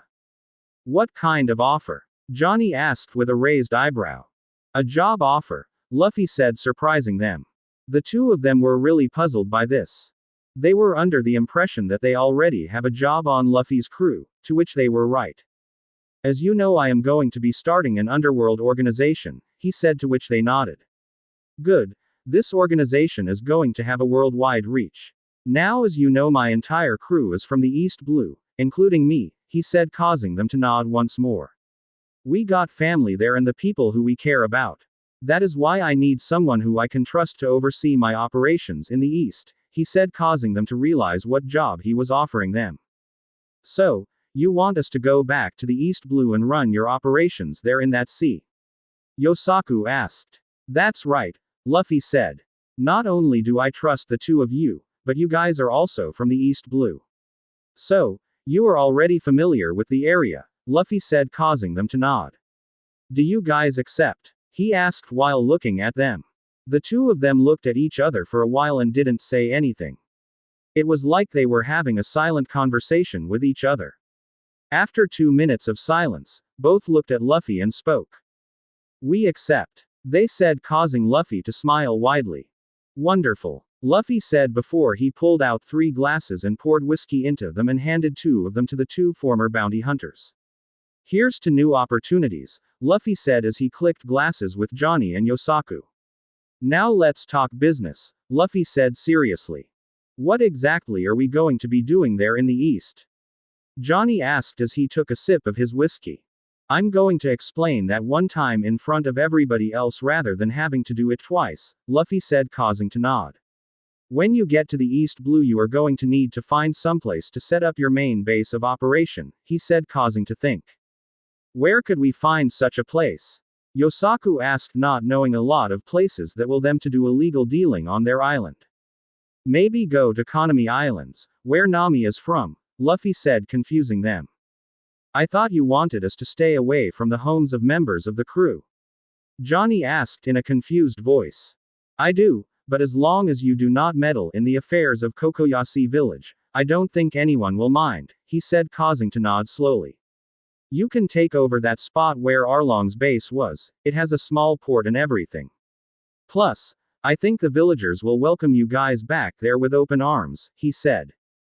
And we can also provide them with protection, Yosaku added to what Luffy was saying. Exactly, he said with a smile.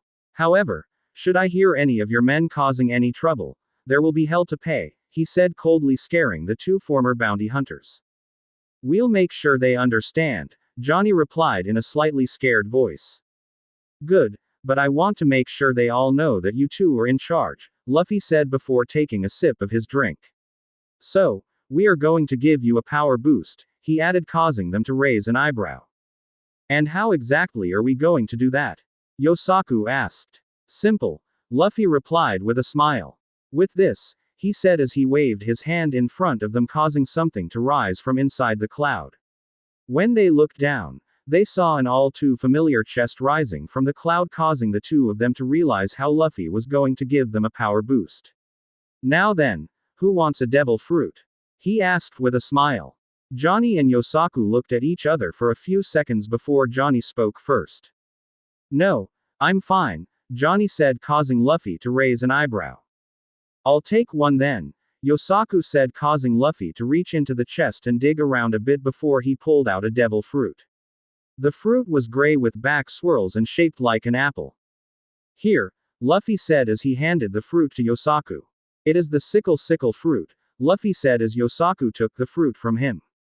What does it do? Yosaku asked. It is a paramecia-type devil fruit that gives the user long, sharp nails that they can use to create slicing air blades, Luffy said, causing their eyes to widen. It is said that the wind created by this devil fruit is as sharp as a Mato. It can tear a person limb from limb like it's child's play, he said as he closed the chest and lowered it back into the cloud. Eat it, Johnny said, sounding slightly excited to see what happens when a person eats a devil fruit. Yosaku looked at both Johnny and Luffy before he began to bring the devil fruit up to his mouth.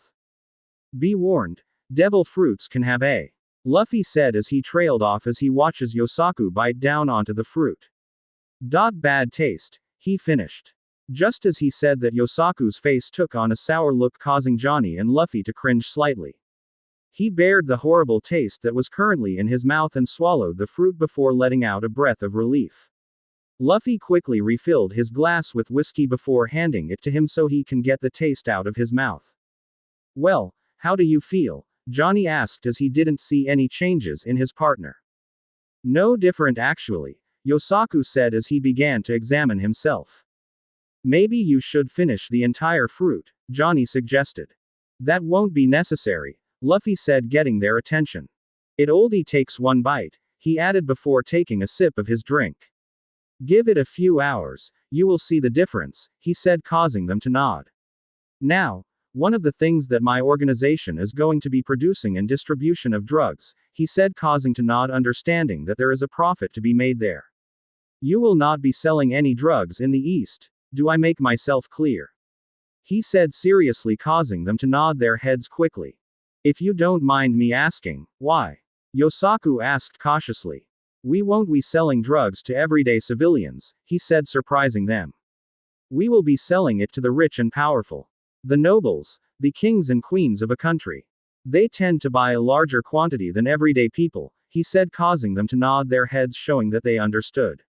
I do not want to risk selling it to a nobleman in the East and have them distribute it to their people, he said. Oh, I understand now, Johnny said while nodding. Yeah, I do too, Yosaku added. Good, Luffy said as he stood up and the cloud began to slow down. We're here, he said, causing the two former bounty hunters to stand as well. The cloud came to a full stop just above the cafe before it began to descend to the surface. When it was about 4 feet above the ground, Luffy and his two new leaders of the East Blue operation hopped off the cloud and began making their way inside the cafe, with Luffy leading the way. When they entered the Spider's Cafe, they saw that everyone inside the cafe was split into two groups. On Luffy's right was Jem and rest of the former Baroque Works agents who had already joined him. On the left were the former agents who Luffy's crew took care of. The two groups didn't even notice that Luffy had entered the cafe, they were too busy staring at each other. There seems to be a lot of tension in here, Luffy said, getting everyone's attention. When everyone looked over and saw Luffy standing there with two of his crew members, the group of now former Baroque Works agents immediately stood up and placed their guards up while the other group remained seated, but their posture could be visibly seen relaxed. You, Mr. One said in anger. I thought the boss would have killed you. He said, causing Luffy to chuckle. I'm sorry to disappoint you, but it is Crocodile who lost the fight, Luffy said as he began walking to the clear leader of the group. But by all means, if you wish to avenge your boss, go right ahead, he said as he stared at Mr. One. I will gladly show an insignificant little insect like you your place in this world, he added coldly, causing Mr. One to growl. Much to Luffy's disappointment, he backs off and went back over to the group. That's more like it, Luffy said coldly, eyed the former Baroque Works agent. Oh my, came the voice of Ms. Doublefinger as he walked over to Luffy with an extra sway in her hips. Such a strong man, he said as he rubbed up against Luffy's arms. Why don't you and I go in the back and have some fun, she said seductively into Luffy's ear. Sorry, sweaty, Luffy said as he pushed off her. But with a waist like that, I might just break you, he whispered back into her ear before walking to the counter of the cafe, leaving behind frozen Ms. Doublefinger. Now then, he said seriously, getting all their attention. Let's get down to business, he said. What business? Ms. Merry Christmas asked quickly. I have a job offer for all of you, Luffy said with a smile as he looked at everyone. It was at that moment where he was looking at everyone, he noticed someone sitting amongst the former agents who his crew took care of. Who are you? He asked as his smiles disappeared from his face. That's Mr. 11, Jem answered, getting Luffy's attention. Apparently he followed us here, he added, causing Luffy to raise an eyebrow. How come I didn't see him here earlier? Luffy asked. He was hiding outside. He didn't show himself to us till after you had already left, Jem said, causing Luffy to sigh. Whatever, Luffy said as he took a sip of his drink. As I was saying, I have a job offer for all of you, he said as he placed the smile back on his face. What makes you think we would want to work for you anyway? Mr. One asked as he folded his arm. Well, it's either that or I hand you over to the Marines, Luffy replied with a smirk. What's the job you're offering? Ms. Doublefinger asked, changing the subject of the Marines. It's quite similar to the ones you previously had, he said as he took a sip of his drink. I am going to be creating an organization that operates in both the underworld and the legal one, he said, piquing their curiosity. What do you mean by both? Mr. Two asked with curiosity ever so present in his voice. I mean the organization will produce, buy, and sell both legal and illegal items, Luffy said, causing their eyes to widen slightly. So, you are going to be dipping your hands in two pots instead of one, Ms. Doublefinger said with a chuckle. Before anyone else could ask any more questions, Mr. 11 stood up and spoke. No, Mr. 11 yelled out, getting everyone's attention. I'm not going to be a part of this, he said as he began walking towards the door. Why not? Luffy asked, genuine curious as to why he was refusing to do illegal dealing when he was already a criminal. I've heard stories about the black market, he said in a voice filled with fear, causing to Luffy to understand why he refused. Those are people who I do not want to get involved in, he said, causing Luffy to nod. Very well, Luffy said before he took a sip of his drink. You are free to leave, he added as the smile disappeared from his face. Mr. 11 then turned around and began walking towards the door. As he took 3 steps towards the door, 2 gunshots could be heard before Mr. 11 dropped face first to the ground with 2 holes in the back of his knees. Everyone's eyes widened in shock and quickly sprang to their feet, thinking that they were under attack. When they looked over at Luffy, they all saw him sitting there holding a smoking gun. Why did you shoot him? Mr. 2 asked, sounding slightly scared. Luffy just stood up and chuckled maniacally as he began walking towards the downed Mr. 11 with each of his footsteps echoing throughout the cafe. You didn't really expect me to tell you that I'm about to start a crime syndicate and then just let you walk out of here with your lives intact, Luffy said coldly before he stooped down in front of Mr. 11. He then grabbed a fistful of the crying man's hair and raised his head up so he can look into his eye. You should have never followed my people here, Luffy said coldly before letting go of his hair, causing his head to fall back on the floor. Luffy then stood up and pointed his pistol down at Mr. 11's head. No. Please no. Mr. 11 begged as he stared up at the gun. Sorry, Luffy said in an emotionless tone. It's nothing personal. It's just business, he said before he pulled the trigger 2 times, sending 2 small bolts of lightning into Mr. 11's head. He then holstered his gun and made his way back to the counter where he left his drink. So, when you said you were going to hand us over to the Marines, you were lying, Mr. 2 said as he watched Luffy sit down. No, that was just before I told you what I was going to do, Luffy said before he smirked. Now that you all know what I am going to be doing, there is no way you are turning down my offer and walking out of here alive, he said with a chuckle, causing their eyes to widen while the agents who were already working for Luffy smirked. So devious, Ms. Doublefinger said as she licked her lips. Me like, she said as she winked at Luffy, causing him to chuckle. So, who's in? Luffy asked as he looked at them. I'm in, Mr. 2 said as he did a twirl. Plus, I quite like your crew. They're a merry bunch, he added, causing Luffy to chuckle. We're in, right Mr. 4? Right, right. Ms. Merry Christmas asked while looking at Mr. 4 and hopping up and down. Sure, Mr. 4 said rather slowly. Well, you already know I'm in, handsome, Ms. Doublefinger said with a wink. Luffy then turned and looked at Mr. 1, who was looking at him through narrowed eyes. Fine, I'll join you, he said, causing Luffy smirk. Good, now sit down, let me explain to you all what we will be doing, he said as he stood up while everyone else took their seats. The name of the organization is Hell's Company.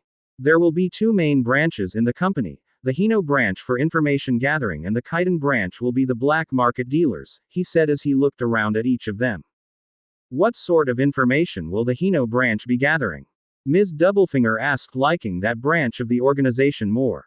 All sorts of information like world news, shady deals, blackmailing information, and needs, he said, confusing them with the last thing he listed. Needs? Marianne asked with a confused look on her face. Yes, needs, Luffy replied with a smirk. Information on the needs of people, the things they need like weapons, jewels, drugs, anything that is in high demand, he said, causing them to understand what he meant. The Hino branch will not only gather information but also distribute it. They will spread the word of our company to the low lives and the wealthy nobles of this world, he said before he walked over to Ms. Doublefinger. And you, Ms. Doublefinger, he said as he stroked her cheek.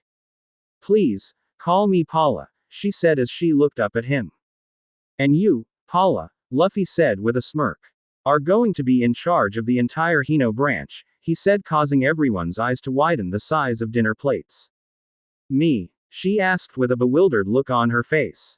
Why me? She asked. Ms. All Sunday told me you have a knack for gathering information, Luffy said, causing her nod slowly. You all work in pairs and each pair will be sent to a separate ocean.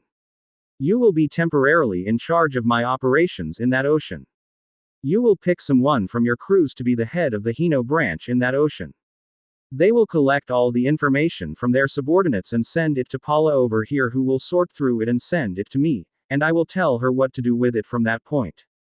Luffy commanded as he raised his voice slightly. What do you mean by temporarily in charge? Makita asked, causing Luffy to look over at her.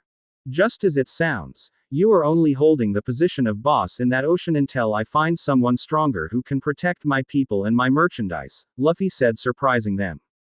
Who said we need protection? Mr. 1 asked, causing Luffy to chuckle and walk back over to the counter. Trust me, he said with a smile. You are nowhere near strong enough to deal with the people who we are going to be dealing with, he said as he took a sip of his drink. The only exception to this is those 2 over there, of course, he added while pointing at Johnny and Yosaku. But that is mainly because they're going to the East Blue, he finished. If the Hino branch is all about the gathering and distribution of information, Jiro said while looking at Luffy.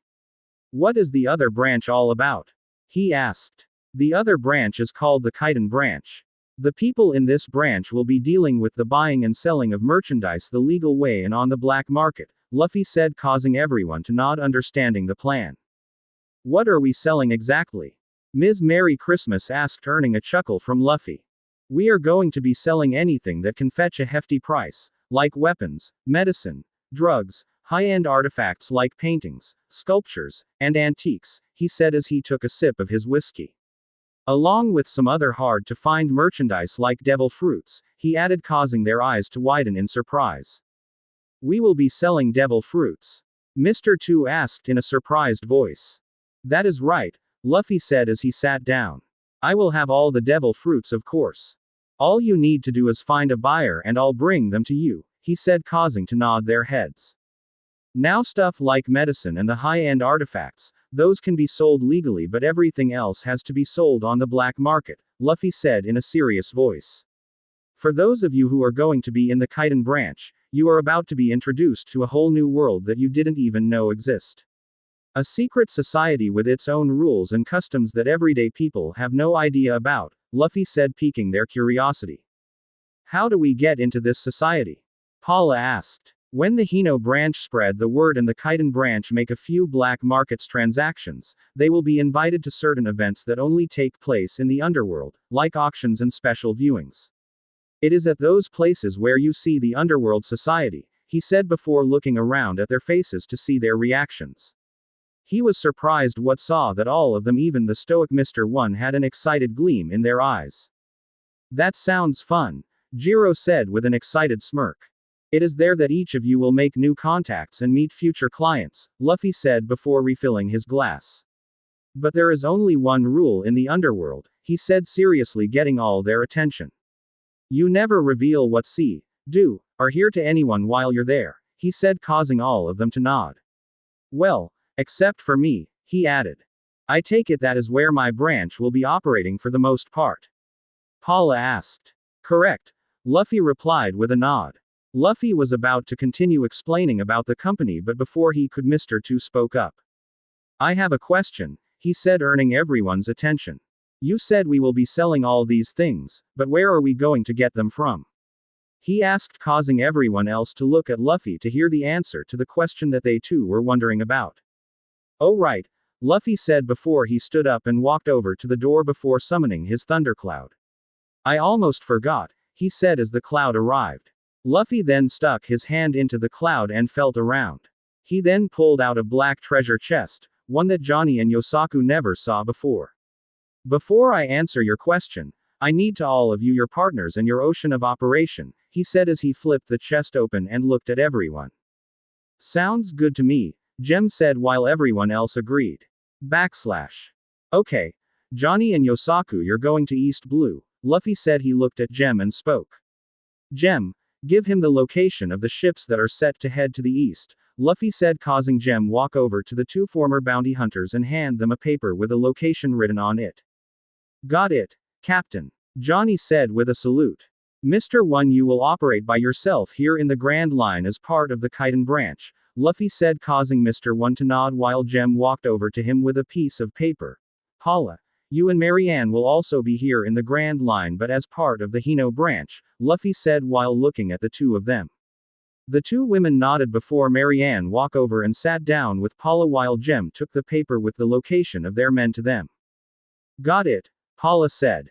Mr. 4, you and M's Merry Christmas will head to the North Blue, Luffy said, causing them to nod and collect the paper from Gem. Okay, Mr. 4 said slowly. Mr. 2, you and Jiro over there will head to the West Blue, Luffy said before taking a sip of his drink. Righty-o, bossman, Mr. 2 said as he twirled around while Jiro collected the paper from Gem and moved over to Mr. 2. And finally, Gem, you and Makita will head to the South Blue, Luffy said, causing the two of them to nod. Got it, they said at the same time as they sat next to each other.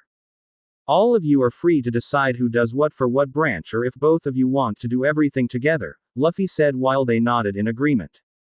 Good, now the next thing that I need to give you are these, Luffy said as he reached into the chest and pulled out a stack of address books all tied together. He untied the stack of books before he passed one out to each person there.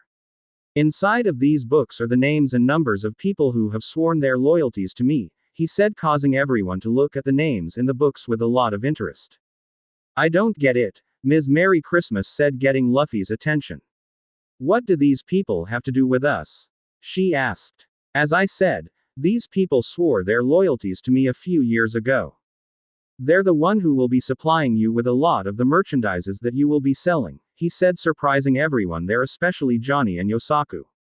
Inside of that book, you have the names of everyone from arms dealers to weapon manufacturers, from scientists to drug lords, he said as he took a seat. Whatever it is you need, you get it from the people inside of that book. You call them and make an order for the product and they will tell you when and where to pick it up. Seeing as how all of them are in the Grand Line, you will need to send a ship here to collect it and take back to the client, understood? He asked as he looked around, making sure everyone was with the program. How long have they been working for you? Johnny asked, being this is the first time he heard of this. About 2.5 years now, Luffy replied before taking a sip of his drink. All of them have been stockpiling product for the past 2 years. All they are waiting for is for you to place the order for the product, he said, causing Johnny to nod his head. I get it, Mr. 2 said as he flipped through the address book. You are your own supplier and distributor, he said, causing Luffy to nod his head in agreement. There are names in here for everything, Makita said in amazement as she flipped through the first 3 pages of the book. As you may have noticed by now, only the first 3 pages of that book has contact information written there while the rest of the book is blank. It is your job to find new contacts and add them to that book, understood? He asked, causing all of them to nod their head in agreement.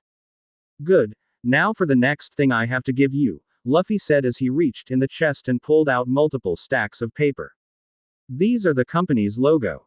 You are to put this on every box, crate, and package that you ship, he said as he handed 2 stacks of the labels to each pair. When everyone got the stacks of labels, the first they did was look at it to see what their new logo would be. When they looked at it, they saw it was just a flaming skull. Isn't this too close to a pirate flag?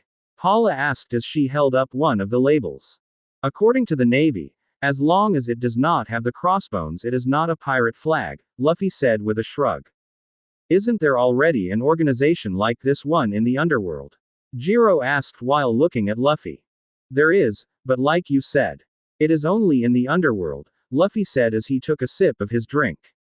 There is no other organization that is double dipping in both worlds, he added with a smirk. How much money are we looking to make here? Jem asked as he placed the stack of labels down on the table next to him. A whole lot of money, Luffy replied vaguely. Considering that a simple paramecia devil fruit can go for a minimum of 100 million berries depending on the fruit, while logias can go from anywhere between 800 million to 1.5 billion berries, he added, causing all their eyes to widen to the size of dinner plates. That's a lot of money, Paula whispered out, casing Luffy to smirk. That is nowhere close to what we are set to make, Luffy said, once more surprising them even more. Mr. 2 and Jiro immediately jumped to their feet and shouted. What the hell are we still doing here? Both asked. Let's go make some money. They yelled out. Okay. Slow down there, boys, Luffy said, calming them down. There is one more thing I need all explain to all of you, he said in a serious tone, calming everyone down. What is it? Mr. 1 asked in a calm voice. Rules, Luffy said, confusing them. There are some rules that each of you must follow. Break them and it will be the end your life as you know it, he said calmly, scaring everyone in the cafe. Rule number 1. If it is alive, we do not touch it, he said as he looked around, making sure they all heard him. I am not getting involved in slavery. If you see a slave trader's ship, you are to kill everyone on board and set the slaves free, understood? He asked, raising his voice slightly. Aye. Everyone replied with a nod.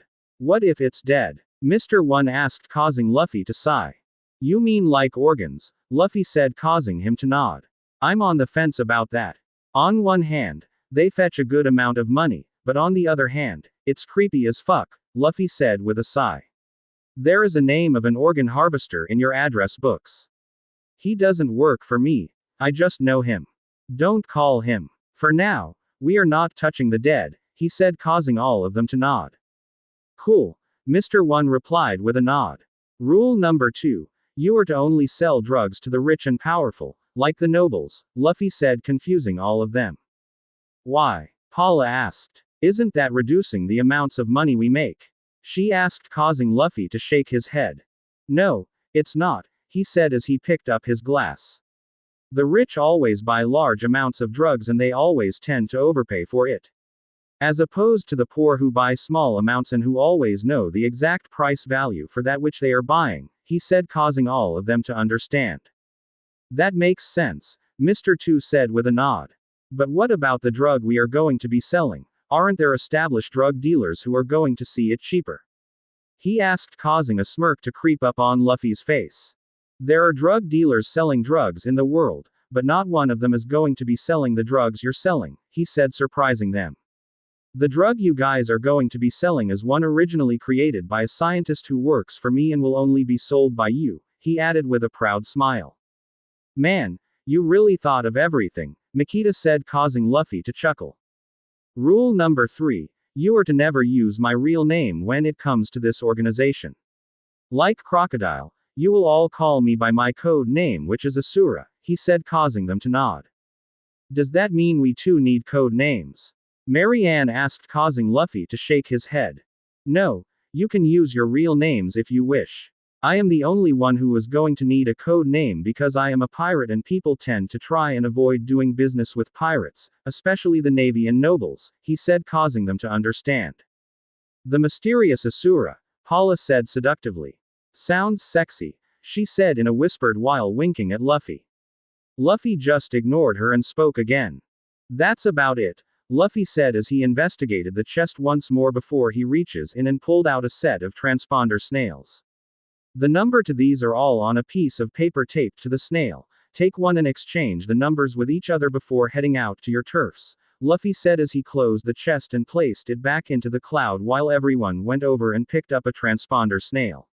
Okay then, if any of you run into any problems just give me a call, Luffy said. But we don't have your number, Makita said, causing Luffy to smirk. It is the first number in your address books, Luffy said, causing all of them to look inside their address books. When they looked in, they all saw the first number there wasn't under Luffy, but under Asura. Now that we got that settled, I'll be off, he said as he turned around and began walking out of the cafe with his thundercloud following right behind him. He stepped over the dead body of Mr. 11 and walked outside into the pouring rain. As he was about to hop onto his cloud, the deep voice of a man stopped him in his tracks. You're letting your guard down too easy, Lou, the man said, causing Luffy's eyes to widen. He slowly turned his head around and looked behind him to see who it was. When he turned around, he saw a tall man about the same height of Luffy with shoulder-length white hair and hazel eyes. He wore a black and white checkered dress shirt with only the bottom 3 buttons buttoned along with black cargo pants and a pair of black steel-tipped shoes with a red and gold captain's coat draped over his shoulders in a similar fashion to Luffy's. Strapped to his side was a claymore with a golden hilt and a pair of black angel wings acting as the guard. Isaac, Luffy said as he turned and looked at the man through narrowed eyes. By now all the occupants who were inside the cafe came outside to see who Luffy was talking to.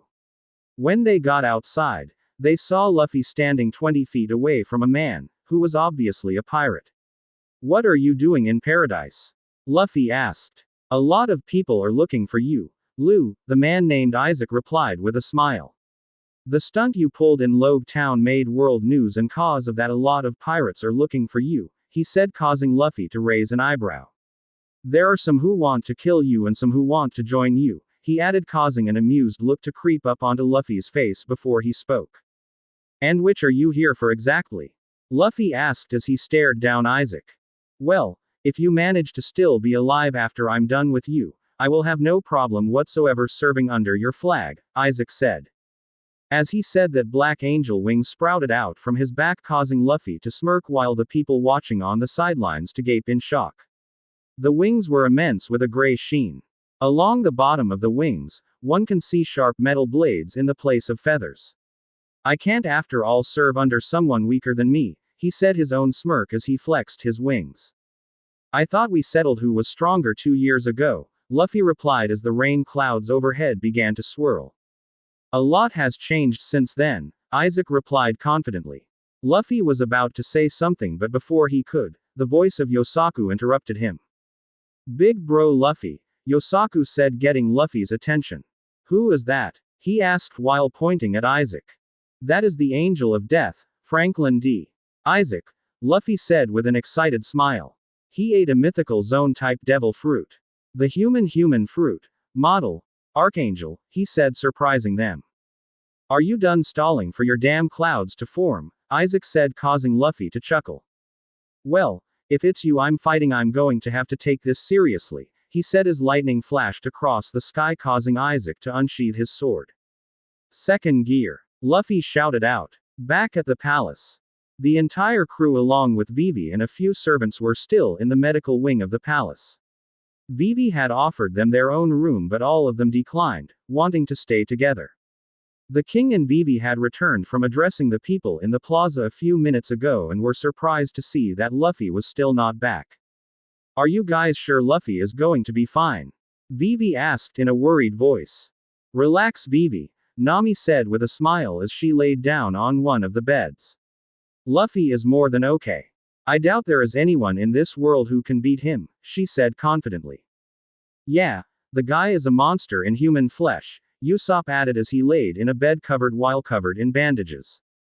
Yeah, have a little faith in the captain. He is, Nojiko said, but before she could finish her sentence, an extremely loud thunder boomed throughout the country of Alabasta, causing an earthquake to rock the entire island. The Straw Hats along with everyone else in the country had to hold on for dear life to avoid falling over. What the hell is going on? Vivi yelled, asked as she held onto one of the beds. After 30 seconds of shaking, everything was once again still. That was Luffy, Zoro said as he helped Chopper pick Usopp up from off the floor. Wonder what he is doing, Vivi said as he looked out at the window at the rain. It is either one of two things, Zoro said, getting all their attention. Either someone really pissed him off, or he is fighting someone much stronger than Crocodile, he said, causing all of them to become slightly worried for their captain. Nami quickly shook the thoughts of her captain losing from her head before she spoke up. No, she said firmly as she raised her voice. Regardless of how strong they may be, Luffy would never lose. She said, causing the entire crew's faith in their captain to strengthen. Nami's right, Sanji said as he lit up another cigarette. We all know Luffy and he is not someone who will lose a fight, he said while everyone else just nodded along. Vivi, along with her father and a few royal aides who were watching the crew from around the corner, could not believe just how much faith this crew had in their captain. They truly are loyal to their captain, the king whispered to himself. Back with Luffy. Luffy currently had a satisfied smirk on his face as he looked at the scene before him. He was currently standing on the edge of a giant 30 feet wide crate that was sliced right down the middle. It was honestly like someone supernatural deity took a knife and sliced a part of the desert. Standing on the sidelines were Luffy's new subordinates trying to process what they just witnessed. The cafe that all of them were previously in was now a pile of wood behind them. It had collapsed into itself due to the earthquake Luffy caused. It seems that you're not the only one who learned some new tricks, Isaac, Luffy said as he stared at the person laying on their back on the other side of the crater on some blood-soaked sand. Isaac chuckled and coughed up some blood at the same time before he replied to Luffy. Yeah, I guess I was getting ahead of myself, again, he said before he coughed up some blood. Luffy just chuckled and shook his head before he began making his way over to Isaac. You always were a stubborn idiot, Luffy said jokingly as he walked over. When he reached Isaac, he stretched out his hand and Isaac grabbed onto it before he pulled him up to his feet. As he stood up, Isaac retracted his wings before he spoke to Luffy. Damn, you're still the monster I remember, he said, causing Luffy to chuckle. Do you need me to grab a first aid kit? He asked as he looked at the deep cut across Isaac's chest. No, Isaac replied before he held up his right palm over the wound. I can handle it, he said as his palms glowed yellow and he waved it over his wound, causing it to heal instantly, not even leaving behind a scar. One of the perks of being an angel, I guess, he said as he ran his hand through his hair. Very well then, Luffy said with a smile. The two of their faces then took on a serious look before they began speaking softly so that no one else could hear. So, what exactly are you going to have me do? Isaac said low enough so only Luffy could hear. I can have you be in charge of my operations in one of the blues, Luffy replied in an equally low voice. I like the sound of that, Isaac replied with a smile. And what am I going to have to do while I'm there? He asked. Just be in charge of everything I have going on there and keep my people and my merchandise safe, Luffy replied with a shrug. And recruit more people to work under you, he added with a smirk. If I didn't know any better, I would say you're building an army to try and take over the world, Isaac said, causing Luffy to chuckle. One day we Ds are going to have to come out of hiding, and when I find the One Piece, this world will be thrown into a war the likes of which they've never seen before, Luffy said grimily. Sounds fun, the Angel of Death replied with an excited smirk. You'll be one of the commanders in my fleet, Luffy said, changing the subject. The only people who outrank you is my first mate and me, he said, causing Isaac to nod his head. Luffy then turned to his new subordinates and spoke. Jiro. Bon Clay. Luffy yelled out, getting their attention. He is now in charge of the West Blue. The two of you answer to him and he answers to me.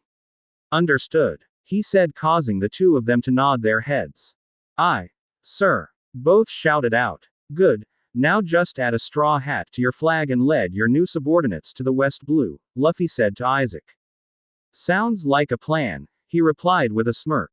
Those two will fill you in on what I told them, Luffy said while pointing to Jiro and Bon Clay. Cool, Isaac replied. Luffy then turned and began walking towards his thundercloud. It was good seeing you again, Isaac, Luffy said with a wave of his right hand as he walked towards the cloud. You're only saying that because you won, Isaac shouted back, causing Luffy to chuckle. He then hopped on the cloud and gave one final wave before the cloud took off to the sky at blinding speed. The cloud ascended into the sky at a faster rate than when he was with Johnny and Yosaku, due to Luffy alone being on the cloud. Right now, he didn't have to worry about someone losing, falling off the cloud, or getting blown away. It was just him traveling at about 200 miles per hour at about 1,000 feet in the air. It took him 5 minutes to reach Alubarna with the palace in sight.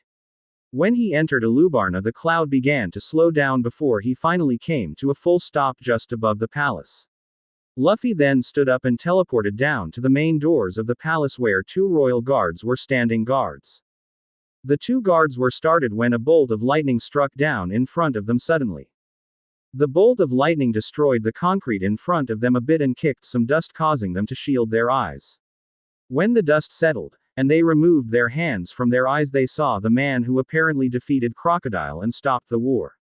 Of course, they didn't know if it was him since they weren't there when he stopped the war, but from all the rumors that they heard, the man standing before them fit the description.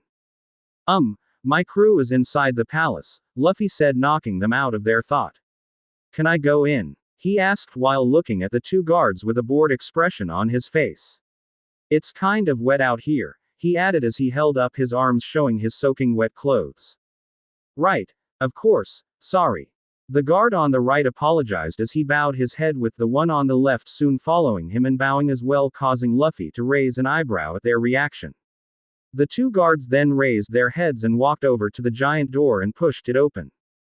Thanks, Luffy said before walking through the door. As Luffy walked through the door, he took his wet captain's coat off and hung it across his left forearm before he began unbuttoned one of his top buttons, showing off his lightning bolt-shaped necklace. As he was walking, a royal aide came up to him and spoke. Mr. Luffy, the young woman said with a bow, once again causing Luffy to raise an eyebrow. Please follow me, I will lead you to your crew, she said. Thanks, Luffy replied with a smile. And it's just Luffy, he added, not really liking the sound of Mr. Luffy. Of course, my apologies, the girl said with another bow before turning and walking towards the direction of the medical wing of the palace where Luffy's crew was. The two of them walked there in silence. However, Luffy could tell the girl admired him in some sort of way by the way she kept on glancing at him every couple of seconds with a small blush on her face.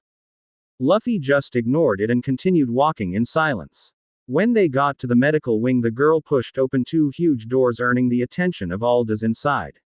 When the doors opened, Luffy's entire crew saw one of the royal aides standing there with a slight blush on her face, confusing all of them. She then stepped to the side and bowed her head as Luffy walked out of the corner with his coat hung over his hand and walked straight into the room. "Thank you," Luffy said to the girl as he walked into the room. Before the young woman could reply to Luffy, the screams of Nami, Nojiko, and Vivi interrupted her. "Luffy!" The three girls yelled out, taking their captain by surprise before running towards him with a huge smile on their faces. Luffy was beyond confused at this point, but before he had time to contemplate his confusion, the three girls threw themselves at him and began hugging him. What is going on?" Luffy asked as he hugged the girls back. "I was only gone for a couple of hours," he added. While they were hugging Luffy, Sanji was hunched over on all fours in the background, cursing Luffy's name and banging his fist into the ground. "We heard that massive thunder and felt that giant earthquake," Vivi said with a few tears in her eyes. "And then Zoro said you could be fighting someone stronger than Crocodile," Nojiko added. "So, we were just kind of worried about you," Nami added, causing Luffy to nod his head slowly. "I see," Luffy said as he tried to break free of their grip. "Nice to know you three have the utmost faith in me," he said sarcastically. "They did a few moments ago," Zoro said as he walked up to his captain. "By the way, where are Johnny and Yosaku?" he asked, causing the three girls to let go of him and looked behind him for the two former bounty hunters. "They are on their way back to the East Blue," Luffy said, surprising them. "What do you mean heading back to the East Blue?" Usopp asked as he sat upon his bed. "I needed someone I can trust to be in charge of my operations, the East Blue, because that is where all of us are from," Luffy said as he began walking over to one of the empty beds while unbuttoning his shirt completely. "I trust those two, that is why I chose them," he added as he took his shirt off and hung it on the headboard of the bed. "They could have at least said goodbye," Sanji said as he stood up. Luffy walked over to another empty bed and hung his captain's coat out to dry before he spoke. "Relax," he said as he turned and looked at them. "It's not like you're never going to see them again. When I go to check up on things there, I'll take a few of you every now and then," he said with a smile, causing them to brighten up a bit. "So, who are you fighting?" Zoro asked as he folded his arms. "An old friend from the New World," Luffy replied with a smile. "He is now in charge of my operations in the West Blue," he added. Luffy," Vivi said, getting his attention. "Why are you shirtless?" she said while looking down at her feet with a slight blush on her face, trying not to stare at the shirtless Luffy. "'Cause I'm soaking wet," Luffy replied with a shrug, not really paying any attention to the blushing princess. "That's a nice necklace, Luffy," Nojiko said, causing Luffy to look down the lightning bolt pendant around his neck before he replied. "Yeah, it was a gift from a dear friend of mine," Luffy replied with a warm smile. "Who is it?" Usopp asked, only to earn a fist to the head courtesy of Nami. "It is a girl from Amazon Lily. I met her 8 years ago on an island that no longer exists," Luffy said as he continued to stare at the necklace. "She gave me this necklace as a going-away present and I gave her a similar one," he said, not taking his eyes off the necklace even once. He then realizes that he had been staring at it for a while and shook his head and looked up at his crew only to see all of them staring at him. "If I am not mistaken, Amazon Lily is the legendary island where only women live," said the king from behind Luffy, getting everyone's attention. "The very same," Luffy said as he looked over his shoulder at the king. "I must say, Luffy, you continue to surprise me," the king said as he shook his head and walked towards Luffy. "I get that a lot," Luffy replied with a smile. "How is the kingdom doing?" Luffy asked as he turned and looked at the king. "There is a celebration going on nationwide," the king said with a joyful smile on his face. "News of you and your crew taking out Crocodile spread far and wide. A lot of reporters also want to interview you," he added, causing Luffy to smirk. "That sounds like it will piss the Navy off," Luffy thought with a smirk on his face. "That sounds fun," Luffy said to the king with a smirk. "When can they be here?" he asked while his crew just looked on, knowing very well Luffy was just doing the interview with an ulterior movement in mind. Well, they're already kind of here, the king said with a nervous chuckle. That was fast, Luffy replied with a nod. Well, there is a journalist in every city in Alabasta. So, the one for Alubarna is already here in the city, we only need to contact her, the king said, causing Luffy to nod before he replied. Can we do it today? Luffy asked while looking at the king. That way we can have that feast of yours tomorrow, he added, causing the king to smile. Of course, I will send someone to tell her, he said with a wide smile. Luffy nodded and walked over his shirt and picked it up to put it back on. Captain, Nojiko said, getting his attention. I don't think that your shirt has dried yet, she said, causing Luffy to nod. Yeah, you're right, Luffy said as he placed his hands through his sleeves. However, I keep on forgetting that I can dry them instantaneously, he said as he walked over to his coat and draped it over his shoulders. After that, his entire body was encased in lightning for 2 seconds before returning to normal. When the lightning disappeared, everyone saw Luffy standing there with his clothes perfectly dry and with steam coming off him. There, perfectly dry, he said before he started buttoning his shirt, leaving the top 2 buttons undone. Luffy then walked over to one of the beds and laid down before looking at his crew. So, what have all of you been up to while I was away? He asked, causing his crew to gather around him and began conversing with their captain. 2 hours later. It had been 2 hours since the king sent word to the reporter about the chance to interview Luffy. The entire crew had spent the past 2 hours lounging around with Vivi inside the medical wing, telling stories of their adventure in the East Blue along with a few stories from Luffy about the New World. It was at this moment 2 hours later that a royal aide entered the medial wing and spoke to Luffy. Excuse me, a young man said with a bow to the Straw Hats. The journalist is here in the palace for the interview with Mr. Luffy, he said, causing Luffy to sigh. Luffy, it's just Luffy, he said with a sigh before he got up and placed his straw hat on his head. I'll be back, he said in a slightly tired voice as he followed the royal aide out the room. Give them an earth-shaking news story, Mr. Luffy. Nami yelled out, causing Luffy's eyebrow to twitch while everyone else laughed as they watched their captain exit through the doors. Luffy followed the aide in silence the whole way there with an emotionless look on his face. The aide and Luffy ended up in front of another huge set of doors.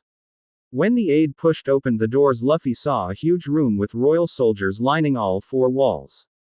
In the center of the room were 2 chairs, and in one of those chairs was a beautiful young woman sitting there with a notepad in her hand and her legs crossed. She was a slim young woman of below average height. She has long, white hair which curls slightly at the ends, with 2 bangs framing her face and reaching down to her chest. She wore a sleeveless, ankle-length maroon dress with a pleated skirt. The chest is adorned by a large, pink bow, and similarly colored trimmings frame the rather ample neckline, acting as straps, and circle around the waist. Luffy couldn't help but admit it, but she was beautiful. Hello, my name is Mirajan and I am a reporter for the World Economy newspaper. It is nice to meet you, she said as he stood up when Luffy entered the room. Luffy smiles at her and extended his hand for her to shake before he replied. It is indeed a pleasure to meet you, Luffy replied with a smirk and looked her up and down, causing her to blush while a few of the royal guards smirked. Right, she said, slightly flustered. Please, have a seat, she said as both her and Luffy sat down. Thank you for doing this interview with me as well, she added. It is no problem at all, he replied with a smile. Shall we begin? He said, causing her to nod and open her notepad.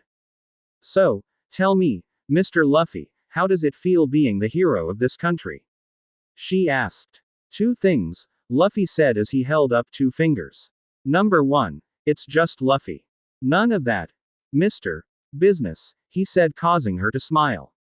And number 2, I am not a hero. I'm a pirate, and a pirate will always be a pirate. The people of this country once called a pirate their hero, and look where that got them, he finished. Okay then, she said. If you are not a hero, explain your selfless actions that helped save Alabasta and its people. She asked, causing Luffy to chuckle before he replied. Selfless? He asked with a chuckle. I did not do this out of the goodness of my heart. I'm a pirate. I made a deal with the princess to save her country and I got paid for what I did, he answered, surprising everyone who was there. Princess Vivi. Mirajan asked, to which Luffy nodded. How did a pirate and a princess meet? She asked. I met the princess when she was a spy inside of Crocodile's organization Baroque Works, he said, causing her to nod. She tried to rob me and my crew while we were sleeping but failed. The crocodile sent people to kill her because he found out she was a spy. I saved her and she asked me to help save her country and I named my price for my services, he finished. And what was that prince? Mirajan asked. You'll find out later, Luffy said cryptically. Were you scared when fighting the former warlord? She asked, changing the subject. Luffy started laughing when he heard her question. Please, as if a mere warlord like Crocodile can think of posing a threat to me, Luffy laughed out. He didn't land a single hit on me. By the end of the fight, he was on his knees begging for his life, Luffy said, causing everyone's eyes to widen at the thought of overpowering a warlord that easily. You and your crew must be really strong to have not only to defeat Crocodile but all of his subordinates, she complimented, causing Luffy to smile. My crew may be small in numbers but they more than make up for it with their power and battle prowess, he said, praising his crew. However, I cannot sit here and take all of the credit.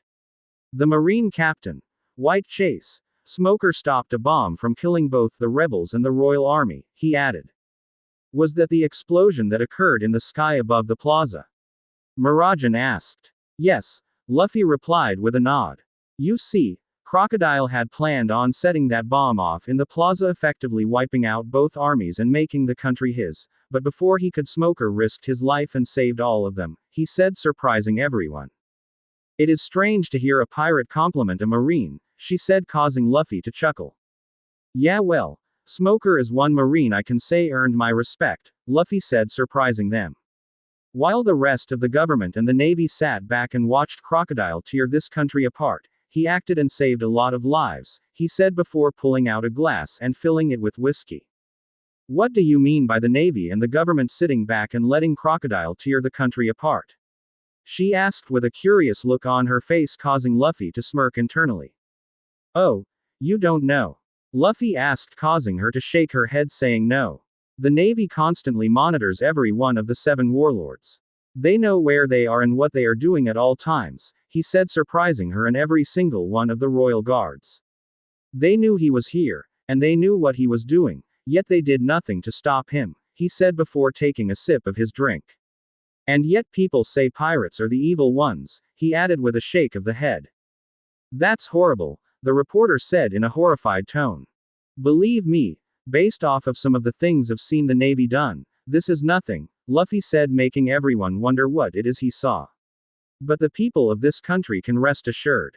Something like this will never happen again, Luffy said, raising everyone's curiosity. What do you mean? She asked while raising one of her eyebrows. From today onwards, Alabasta is under my protection, he said strongly, causing all their eyes to widen. If any man, woman, or child dare to mess with this country or any of my territory, they will feel my wrath, Luffy said menacingly, effectively sending chills down the spines of everyone there. And what are you getting in return for protection? She asked with a curious look on her face.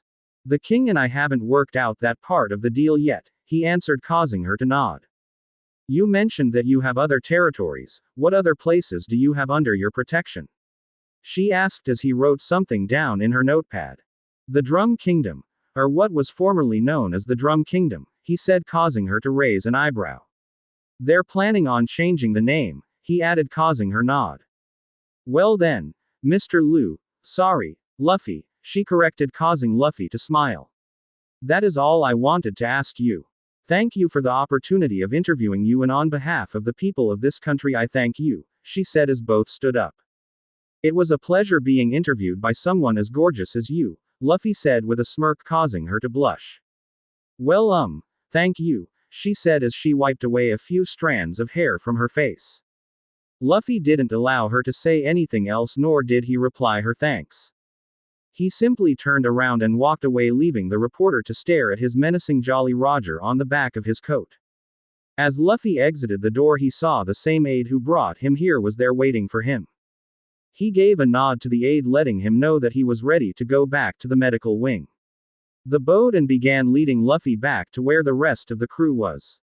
The two walked in silence all the way there. It gave Luffy a chance to admire the castle from the inside. There were multiple paintings of the previous kings and royal families hanging on either side of the corridor. When they arrived at the doors of the medical wing, the aide pushed open the giant doors for Luffy. Luffy gave the royal aide a slight nod before he walked through the giant doors of the medical wing. When he entered the medical wing, he looked around at each of his crew members who were scattered all over the room. Zoro was asleep in the corner with all three of his swords resting on his chest. Usopp was laying down on one of the bed with Chopper checking his bandages. Nami, Nojiko, and Vivi was grouped together talking amongst themselves while Sanji was in another corner talking to someone wearing a chef's hat. As Luffy entered the room, everyone except Zoro took notice of his presence and smiled at him. He gave a slight nod of acknowledgement before making his way over to one of the spare beds and laying down. He took off his straw hat and placed it over his face before closing his eyes and drifting off to sleep. The next day, Luffy slept through the entire night peacefully. When he woke up, he took his straw hat off his head and looked around only to find that the sun was bright in the sky and his entire crew was already awake. It slightly unnerved Luffy at the fact that he slept through the entire night and most of the day. If he didn't know any better, he would have thought he had been drugged. Morning, Luffy, came the chipper voice of Vivi, causing Luffy to look over to his left and see the princess standing beside his bed with a bright smile on her face. It's way too early for you to be that happy, Luffy replied in a groggy tone as he rubbed his eyes. Vivi tilted her head to the side before he replied. Early. It's evening, she said, causing Luffy's eyes to widen. What? Luffy yelled as he jumped up to his feet. I've never slept that long before, he said, sounding slightly unnerved. What did I miss while I was asleep? He asked as he put the straw hat on his head. Well, the newspaper arrived, Nami said as he handed him the paper. It has your interview in it, she added. Luffy collected the paper and turned to the front page. The front page of the paper had a large picture of him standing on Crocodile's back with both the rebels and royal army around him. Right above the picture was the headline in bold letters. It read, Straw Hat Luffy defeats Warlord and saves country. Damn, why couldn't they add a more menacing headline, he complained. Now people are going to be calling me a hero, he added with a sigh before flipping to the page with his interview, skipping over the article about Crocodile's organization and the civil war he caused. Why is that a bad thing? Vivi asked, not understanding what the big deal is. It's bad because I am not a hero, I'm a pirate, he said firmly before glancing down at the paper and saw that they indeed printed his full interview and didn't cut anything out. But at least I get to piss off the Navy and government, he added with a smile. Before anyone could say anything, the doors of the medical wing burst open and a woman who looks a lot like Agaram entered through the door. I head the captain is awake, she said with a smile, causing everyone to look over at her. Dinner will be prepared shortly, I hope you are all hungry, she said. Agaram, Luffy said in a confused tone. No Luffy, Vivi said as she shook her head. That's Terracotta. She is Agaram's wife and head of the palace's servers, she said, causing everyone's eyes to widen. That is way too strange, Luffy thought. Thank you for helping Vivi and my husband, Terracotta said with her hand on her hips. I just came here to tell all of you that dinner will be served shortly. Vivi, will you be a dear and escort our guests to the dining room, she said to Vivi, who smiled and nodded. Come on everyone, follow me, she said as she began leading the way. You guys go on ahead, Luffy said, getting everyone attention. I need to fresh air first. I'll be there shortly, he said, causing all of them to shrug their shoulders before nodding. As they began making their way to the dining room, Luffy began making his way to one of the doors that lead outside. When he got outside, he took a deep breath of fresh air before looking around. He could still see some leftover water from the rain that fell the previous day. The air was filled with the sounds of construction work as the people of the country began their repairs to their damaged homes. Luffy took a glass out from inside his pocket and pulled out a bottle of whiskey before pouring himself a drink. He took one big sip of the drink and downed the entire thing before putting the bottle and glass away and began making his way back inside. He did not know the way to the dining room with his crew went, so instead of asking someone to take him there, he used his observation hockey to locate his crew. When he arrived at the location of the room, he saw two royal guards outside holding bicentos. Upon seeing Luffy, the two guards pushed open the doors for him to walk through. As he entered the room, he saw there were royal guards lined up of both the left and right sides of the room with a long dining table in the center with Luffy's entire crew along with Vivi and the king already there sitting down. The king was sitting at the head of the table with Luffy's crew on either side. There were two empty chairs at the table, one directly opposite the king on the other side of the table, and one directly to the left of the other seat. Luffy walked over and sat down on the one that was directly opposite of the king before he looked at the king in his eyes and spoke. "Your Majesty, I do not think we can begin until every member of my crew is present," he said, confusing his crew and causing the king to think. "What do you mean, Luffy?" Vivi asked as she looked around. "Everyone is here," she said. Luffy did not respond, instead he continued to stare at the king. "Oh yes," the king said as realization flashed across his face. "I had already requested for her to be here," he said as he signaled one of the guards. The guard walked over to a door that was to the right of the table and opened it. As the doors opened, Nico Robin walked through them dressed in the outfit she wore when she met the Straw Hats when they were leaving Whiskey Peak. When the Straw Hats saw who it was, all of them sprang to their feet along with Vivi. "What are you doing here?" Vivi yelled, asked. "Stand down," Luffy said in a commanding tone, causing everyone to look at him. "But Luffy," Nami said, but was interrupted by Luffy. "I said, stand down," he said once more as he narrowed his eyes and looked at his crew, causing all of them to slowly return to their seat, leaving only Vivi standing. Robin simply smiled and walked over to Luffy. "Have a seat, Robin," Luffy said as glanced at his new crew member. "Thank you, Captain," she replied as she sat down onto Luffy's left. "She is our new crew member?" Zoro asked from Luffy's right. "Yes," Luffy said as he watches the servants bring out the food. "Luffy, you cannot be serious," Vivi yelled as she stared at Robin with pure hatred in her eyes. "I totally am," Luffy replied in a bored tone as he nodded to the server who placed some food in front of him. "How can you trust her after all she did?" the princess yelled, asked. "The last time I check, Princess," Luffy said, sounding slightly angry. "She did nothing to me or my crew. And I could frankly care less about your feelings towards her, but I am the captain of my ship and I decide who joins my crew and who doesn't," Luffy said coldly, causing all of the royal guards in the room to look at Luffy with a disbelieving look on their face. "Are you sure they're friends?" The king leaned over and whispered into Usopp's ear. "Oh yeah," Usopp replied in a whisper. "They're like this all the time," he said, causing the king to nod and turn his attention back to the duo. "But Luffy," Vivi said as she slowly sat down. "No buts," Luffy replied strongly. "My decision is final," he added before he turned to the king. "Sorry about that," he apologized. "Oh no, it's totally fine. Let us dig in," he said, causing the tension to disperse and everyone to begin eating. Luffy and the king began eating first while everyone else followed them. 5 minutes into their meal, the king looked at Luffy and spoke. "So, Luffy," the king said, getting the Thunder Demon's attention. "Your interview with the World Economy new paper sure is causing a stir in the world," he said with a slightly worried expression on his face. "That was the plan," Luffy said with a smile, surprising the king. "Are you not worried about what the Navy will do?" the king asked as he took a sip of the wine that was beside him.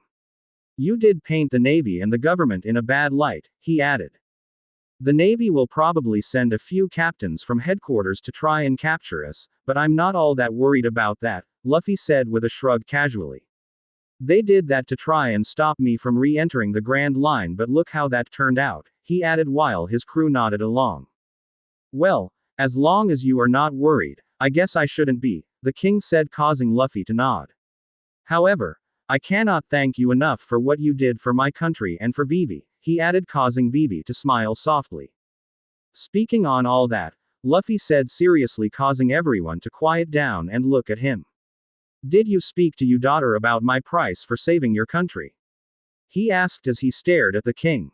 "Yes, She told me about what you asked for in return for your assistance in stopping Crocodile, he said, confusing the royal guards. They had read the papers this morning and knew Luffy didn't save them for free, but they didn't know what he had asked for. Then I take it you will meet the demands? He asked with a raised eyebrow.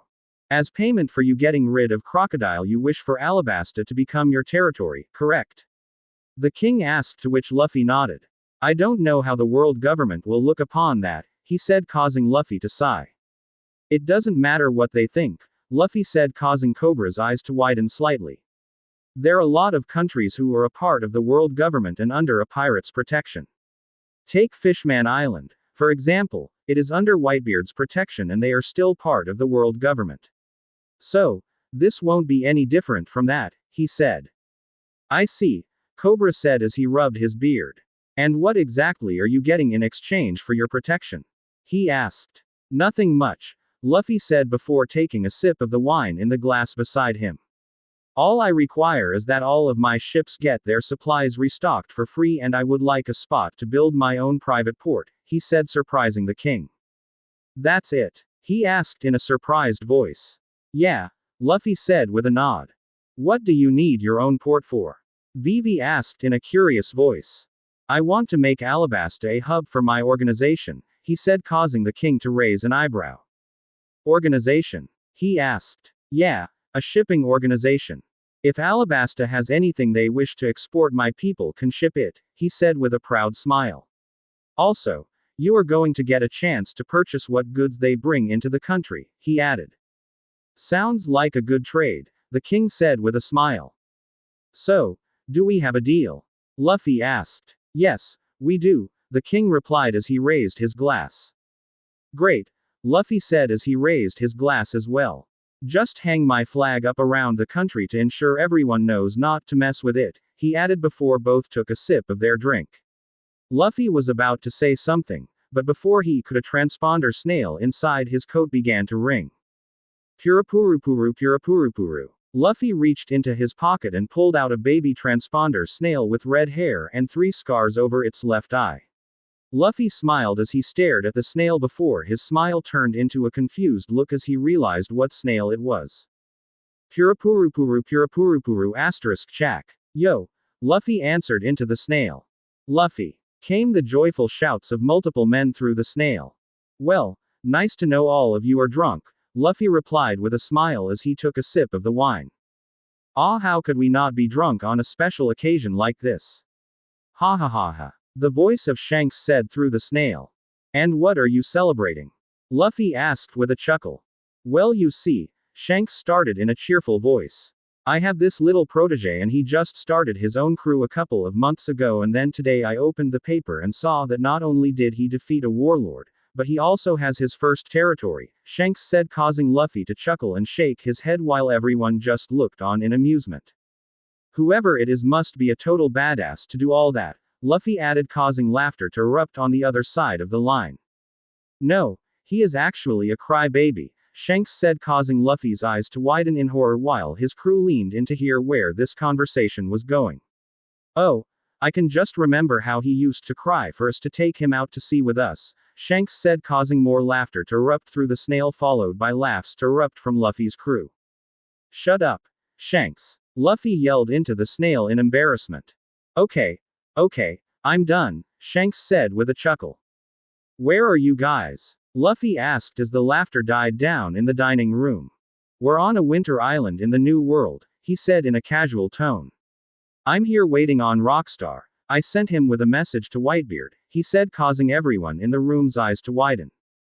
You know the old man is just going to tear that letter up, Luffy said as he leaned back in his chair. I know, Shanks said with a laugh, causing Luffy to chuckle and shake his head. But that is not why I called, he said, causing Luffy to narrow his eyes because he could feel Shanks get serious on the other side of the line. And what exactly did you call for? Luffy said in a serious tone. How's that plan of yours coming along? Shanks asked. I put it into action yesterday, Luffy replied. Speaking of which, I had a visitor yesterday, he added said. Oh, who? Shanks asked. The Angel of Death, Luffy said, confusing most of his crew but also causing the Zoro, Robin, and the king's eye to widen at the mention of Isaac's epithet. Isaac, Shanks said in a surprised tone. What did he want? He asked. He wanted to join me but didn't want to serve under someone weaker than him, Luffy said, causing Shanks to chuckle. So long story short, you kick his ass, he said, causing Luffy to chuckle. Yeah, now he sails under my flag, Luffy said, surprising everyone. Well then, I clearly am not drinking enough, Shanks said, causing Luffy to chuckle. But I seriously doubt you just called me to talk about my little plan, Luffy said, causing Shanks to go silent for a minute before he replied. You're right, I did call for something else, he said in a serious voice. How about we form an alliance, he said, causing everyone including Luffy's eyes to widen in surprise. You don't form alliances with anybody, Luffy stated. You're not just anybody, Shanks replied, causing Luffy to smirk. I recall me telling you before I left that I don't plan on ever sailing under someone else's flag, Luffy said. I am not talking about an alliance where one party is superior to the other, Shanks said, causing Luffy to raise an eyebrow. I am talking about an alliance between equals, he said, causing a huge smirk to appear on Luffy's face while his crew and everyone else in the room was in a state of shock. A few of the royal guards even dropped their weapons in shock as everyone had their eyes locked on Luffy. You do know what line you called me on, right? Luffy asked. I do, Shanks replied, causing Luffy to chuckle. The government isn't going to just sit back and let us form an alliance, Luffy said. The government is no threat to either you or me, Shanks replied, causing Luffy to nod in agreement. So, what is it going to be, Luffy? He asked. You got your sake there? Luffy asked with a smile, causing cheering to erupt through the transponder snail. Right here. Got your whiskey? Shanks asked, causing Luffy to chuckle and pull out a sealed bottle of whiskey from his coat along with a glass that looked as if it was made from diamonds. Right here, he said as he placed the glass in front of him and filled it with whiskey. To the alliance. Both said at the same time before tossing back their drinks.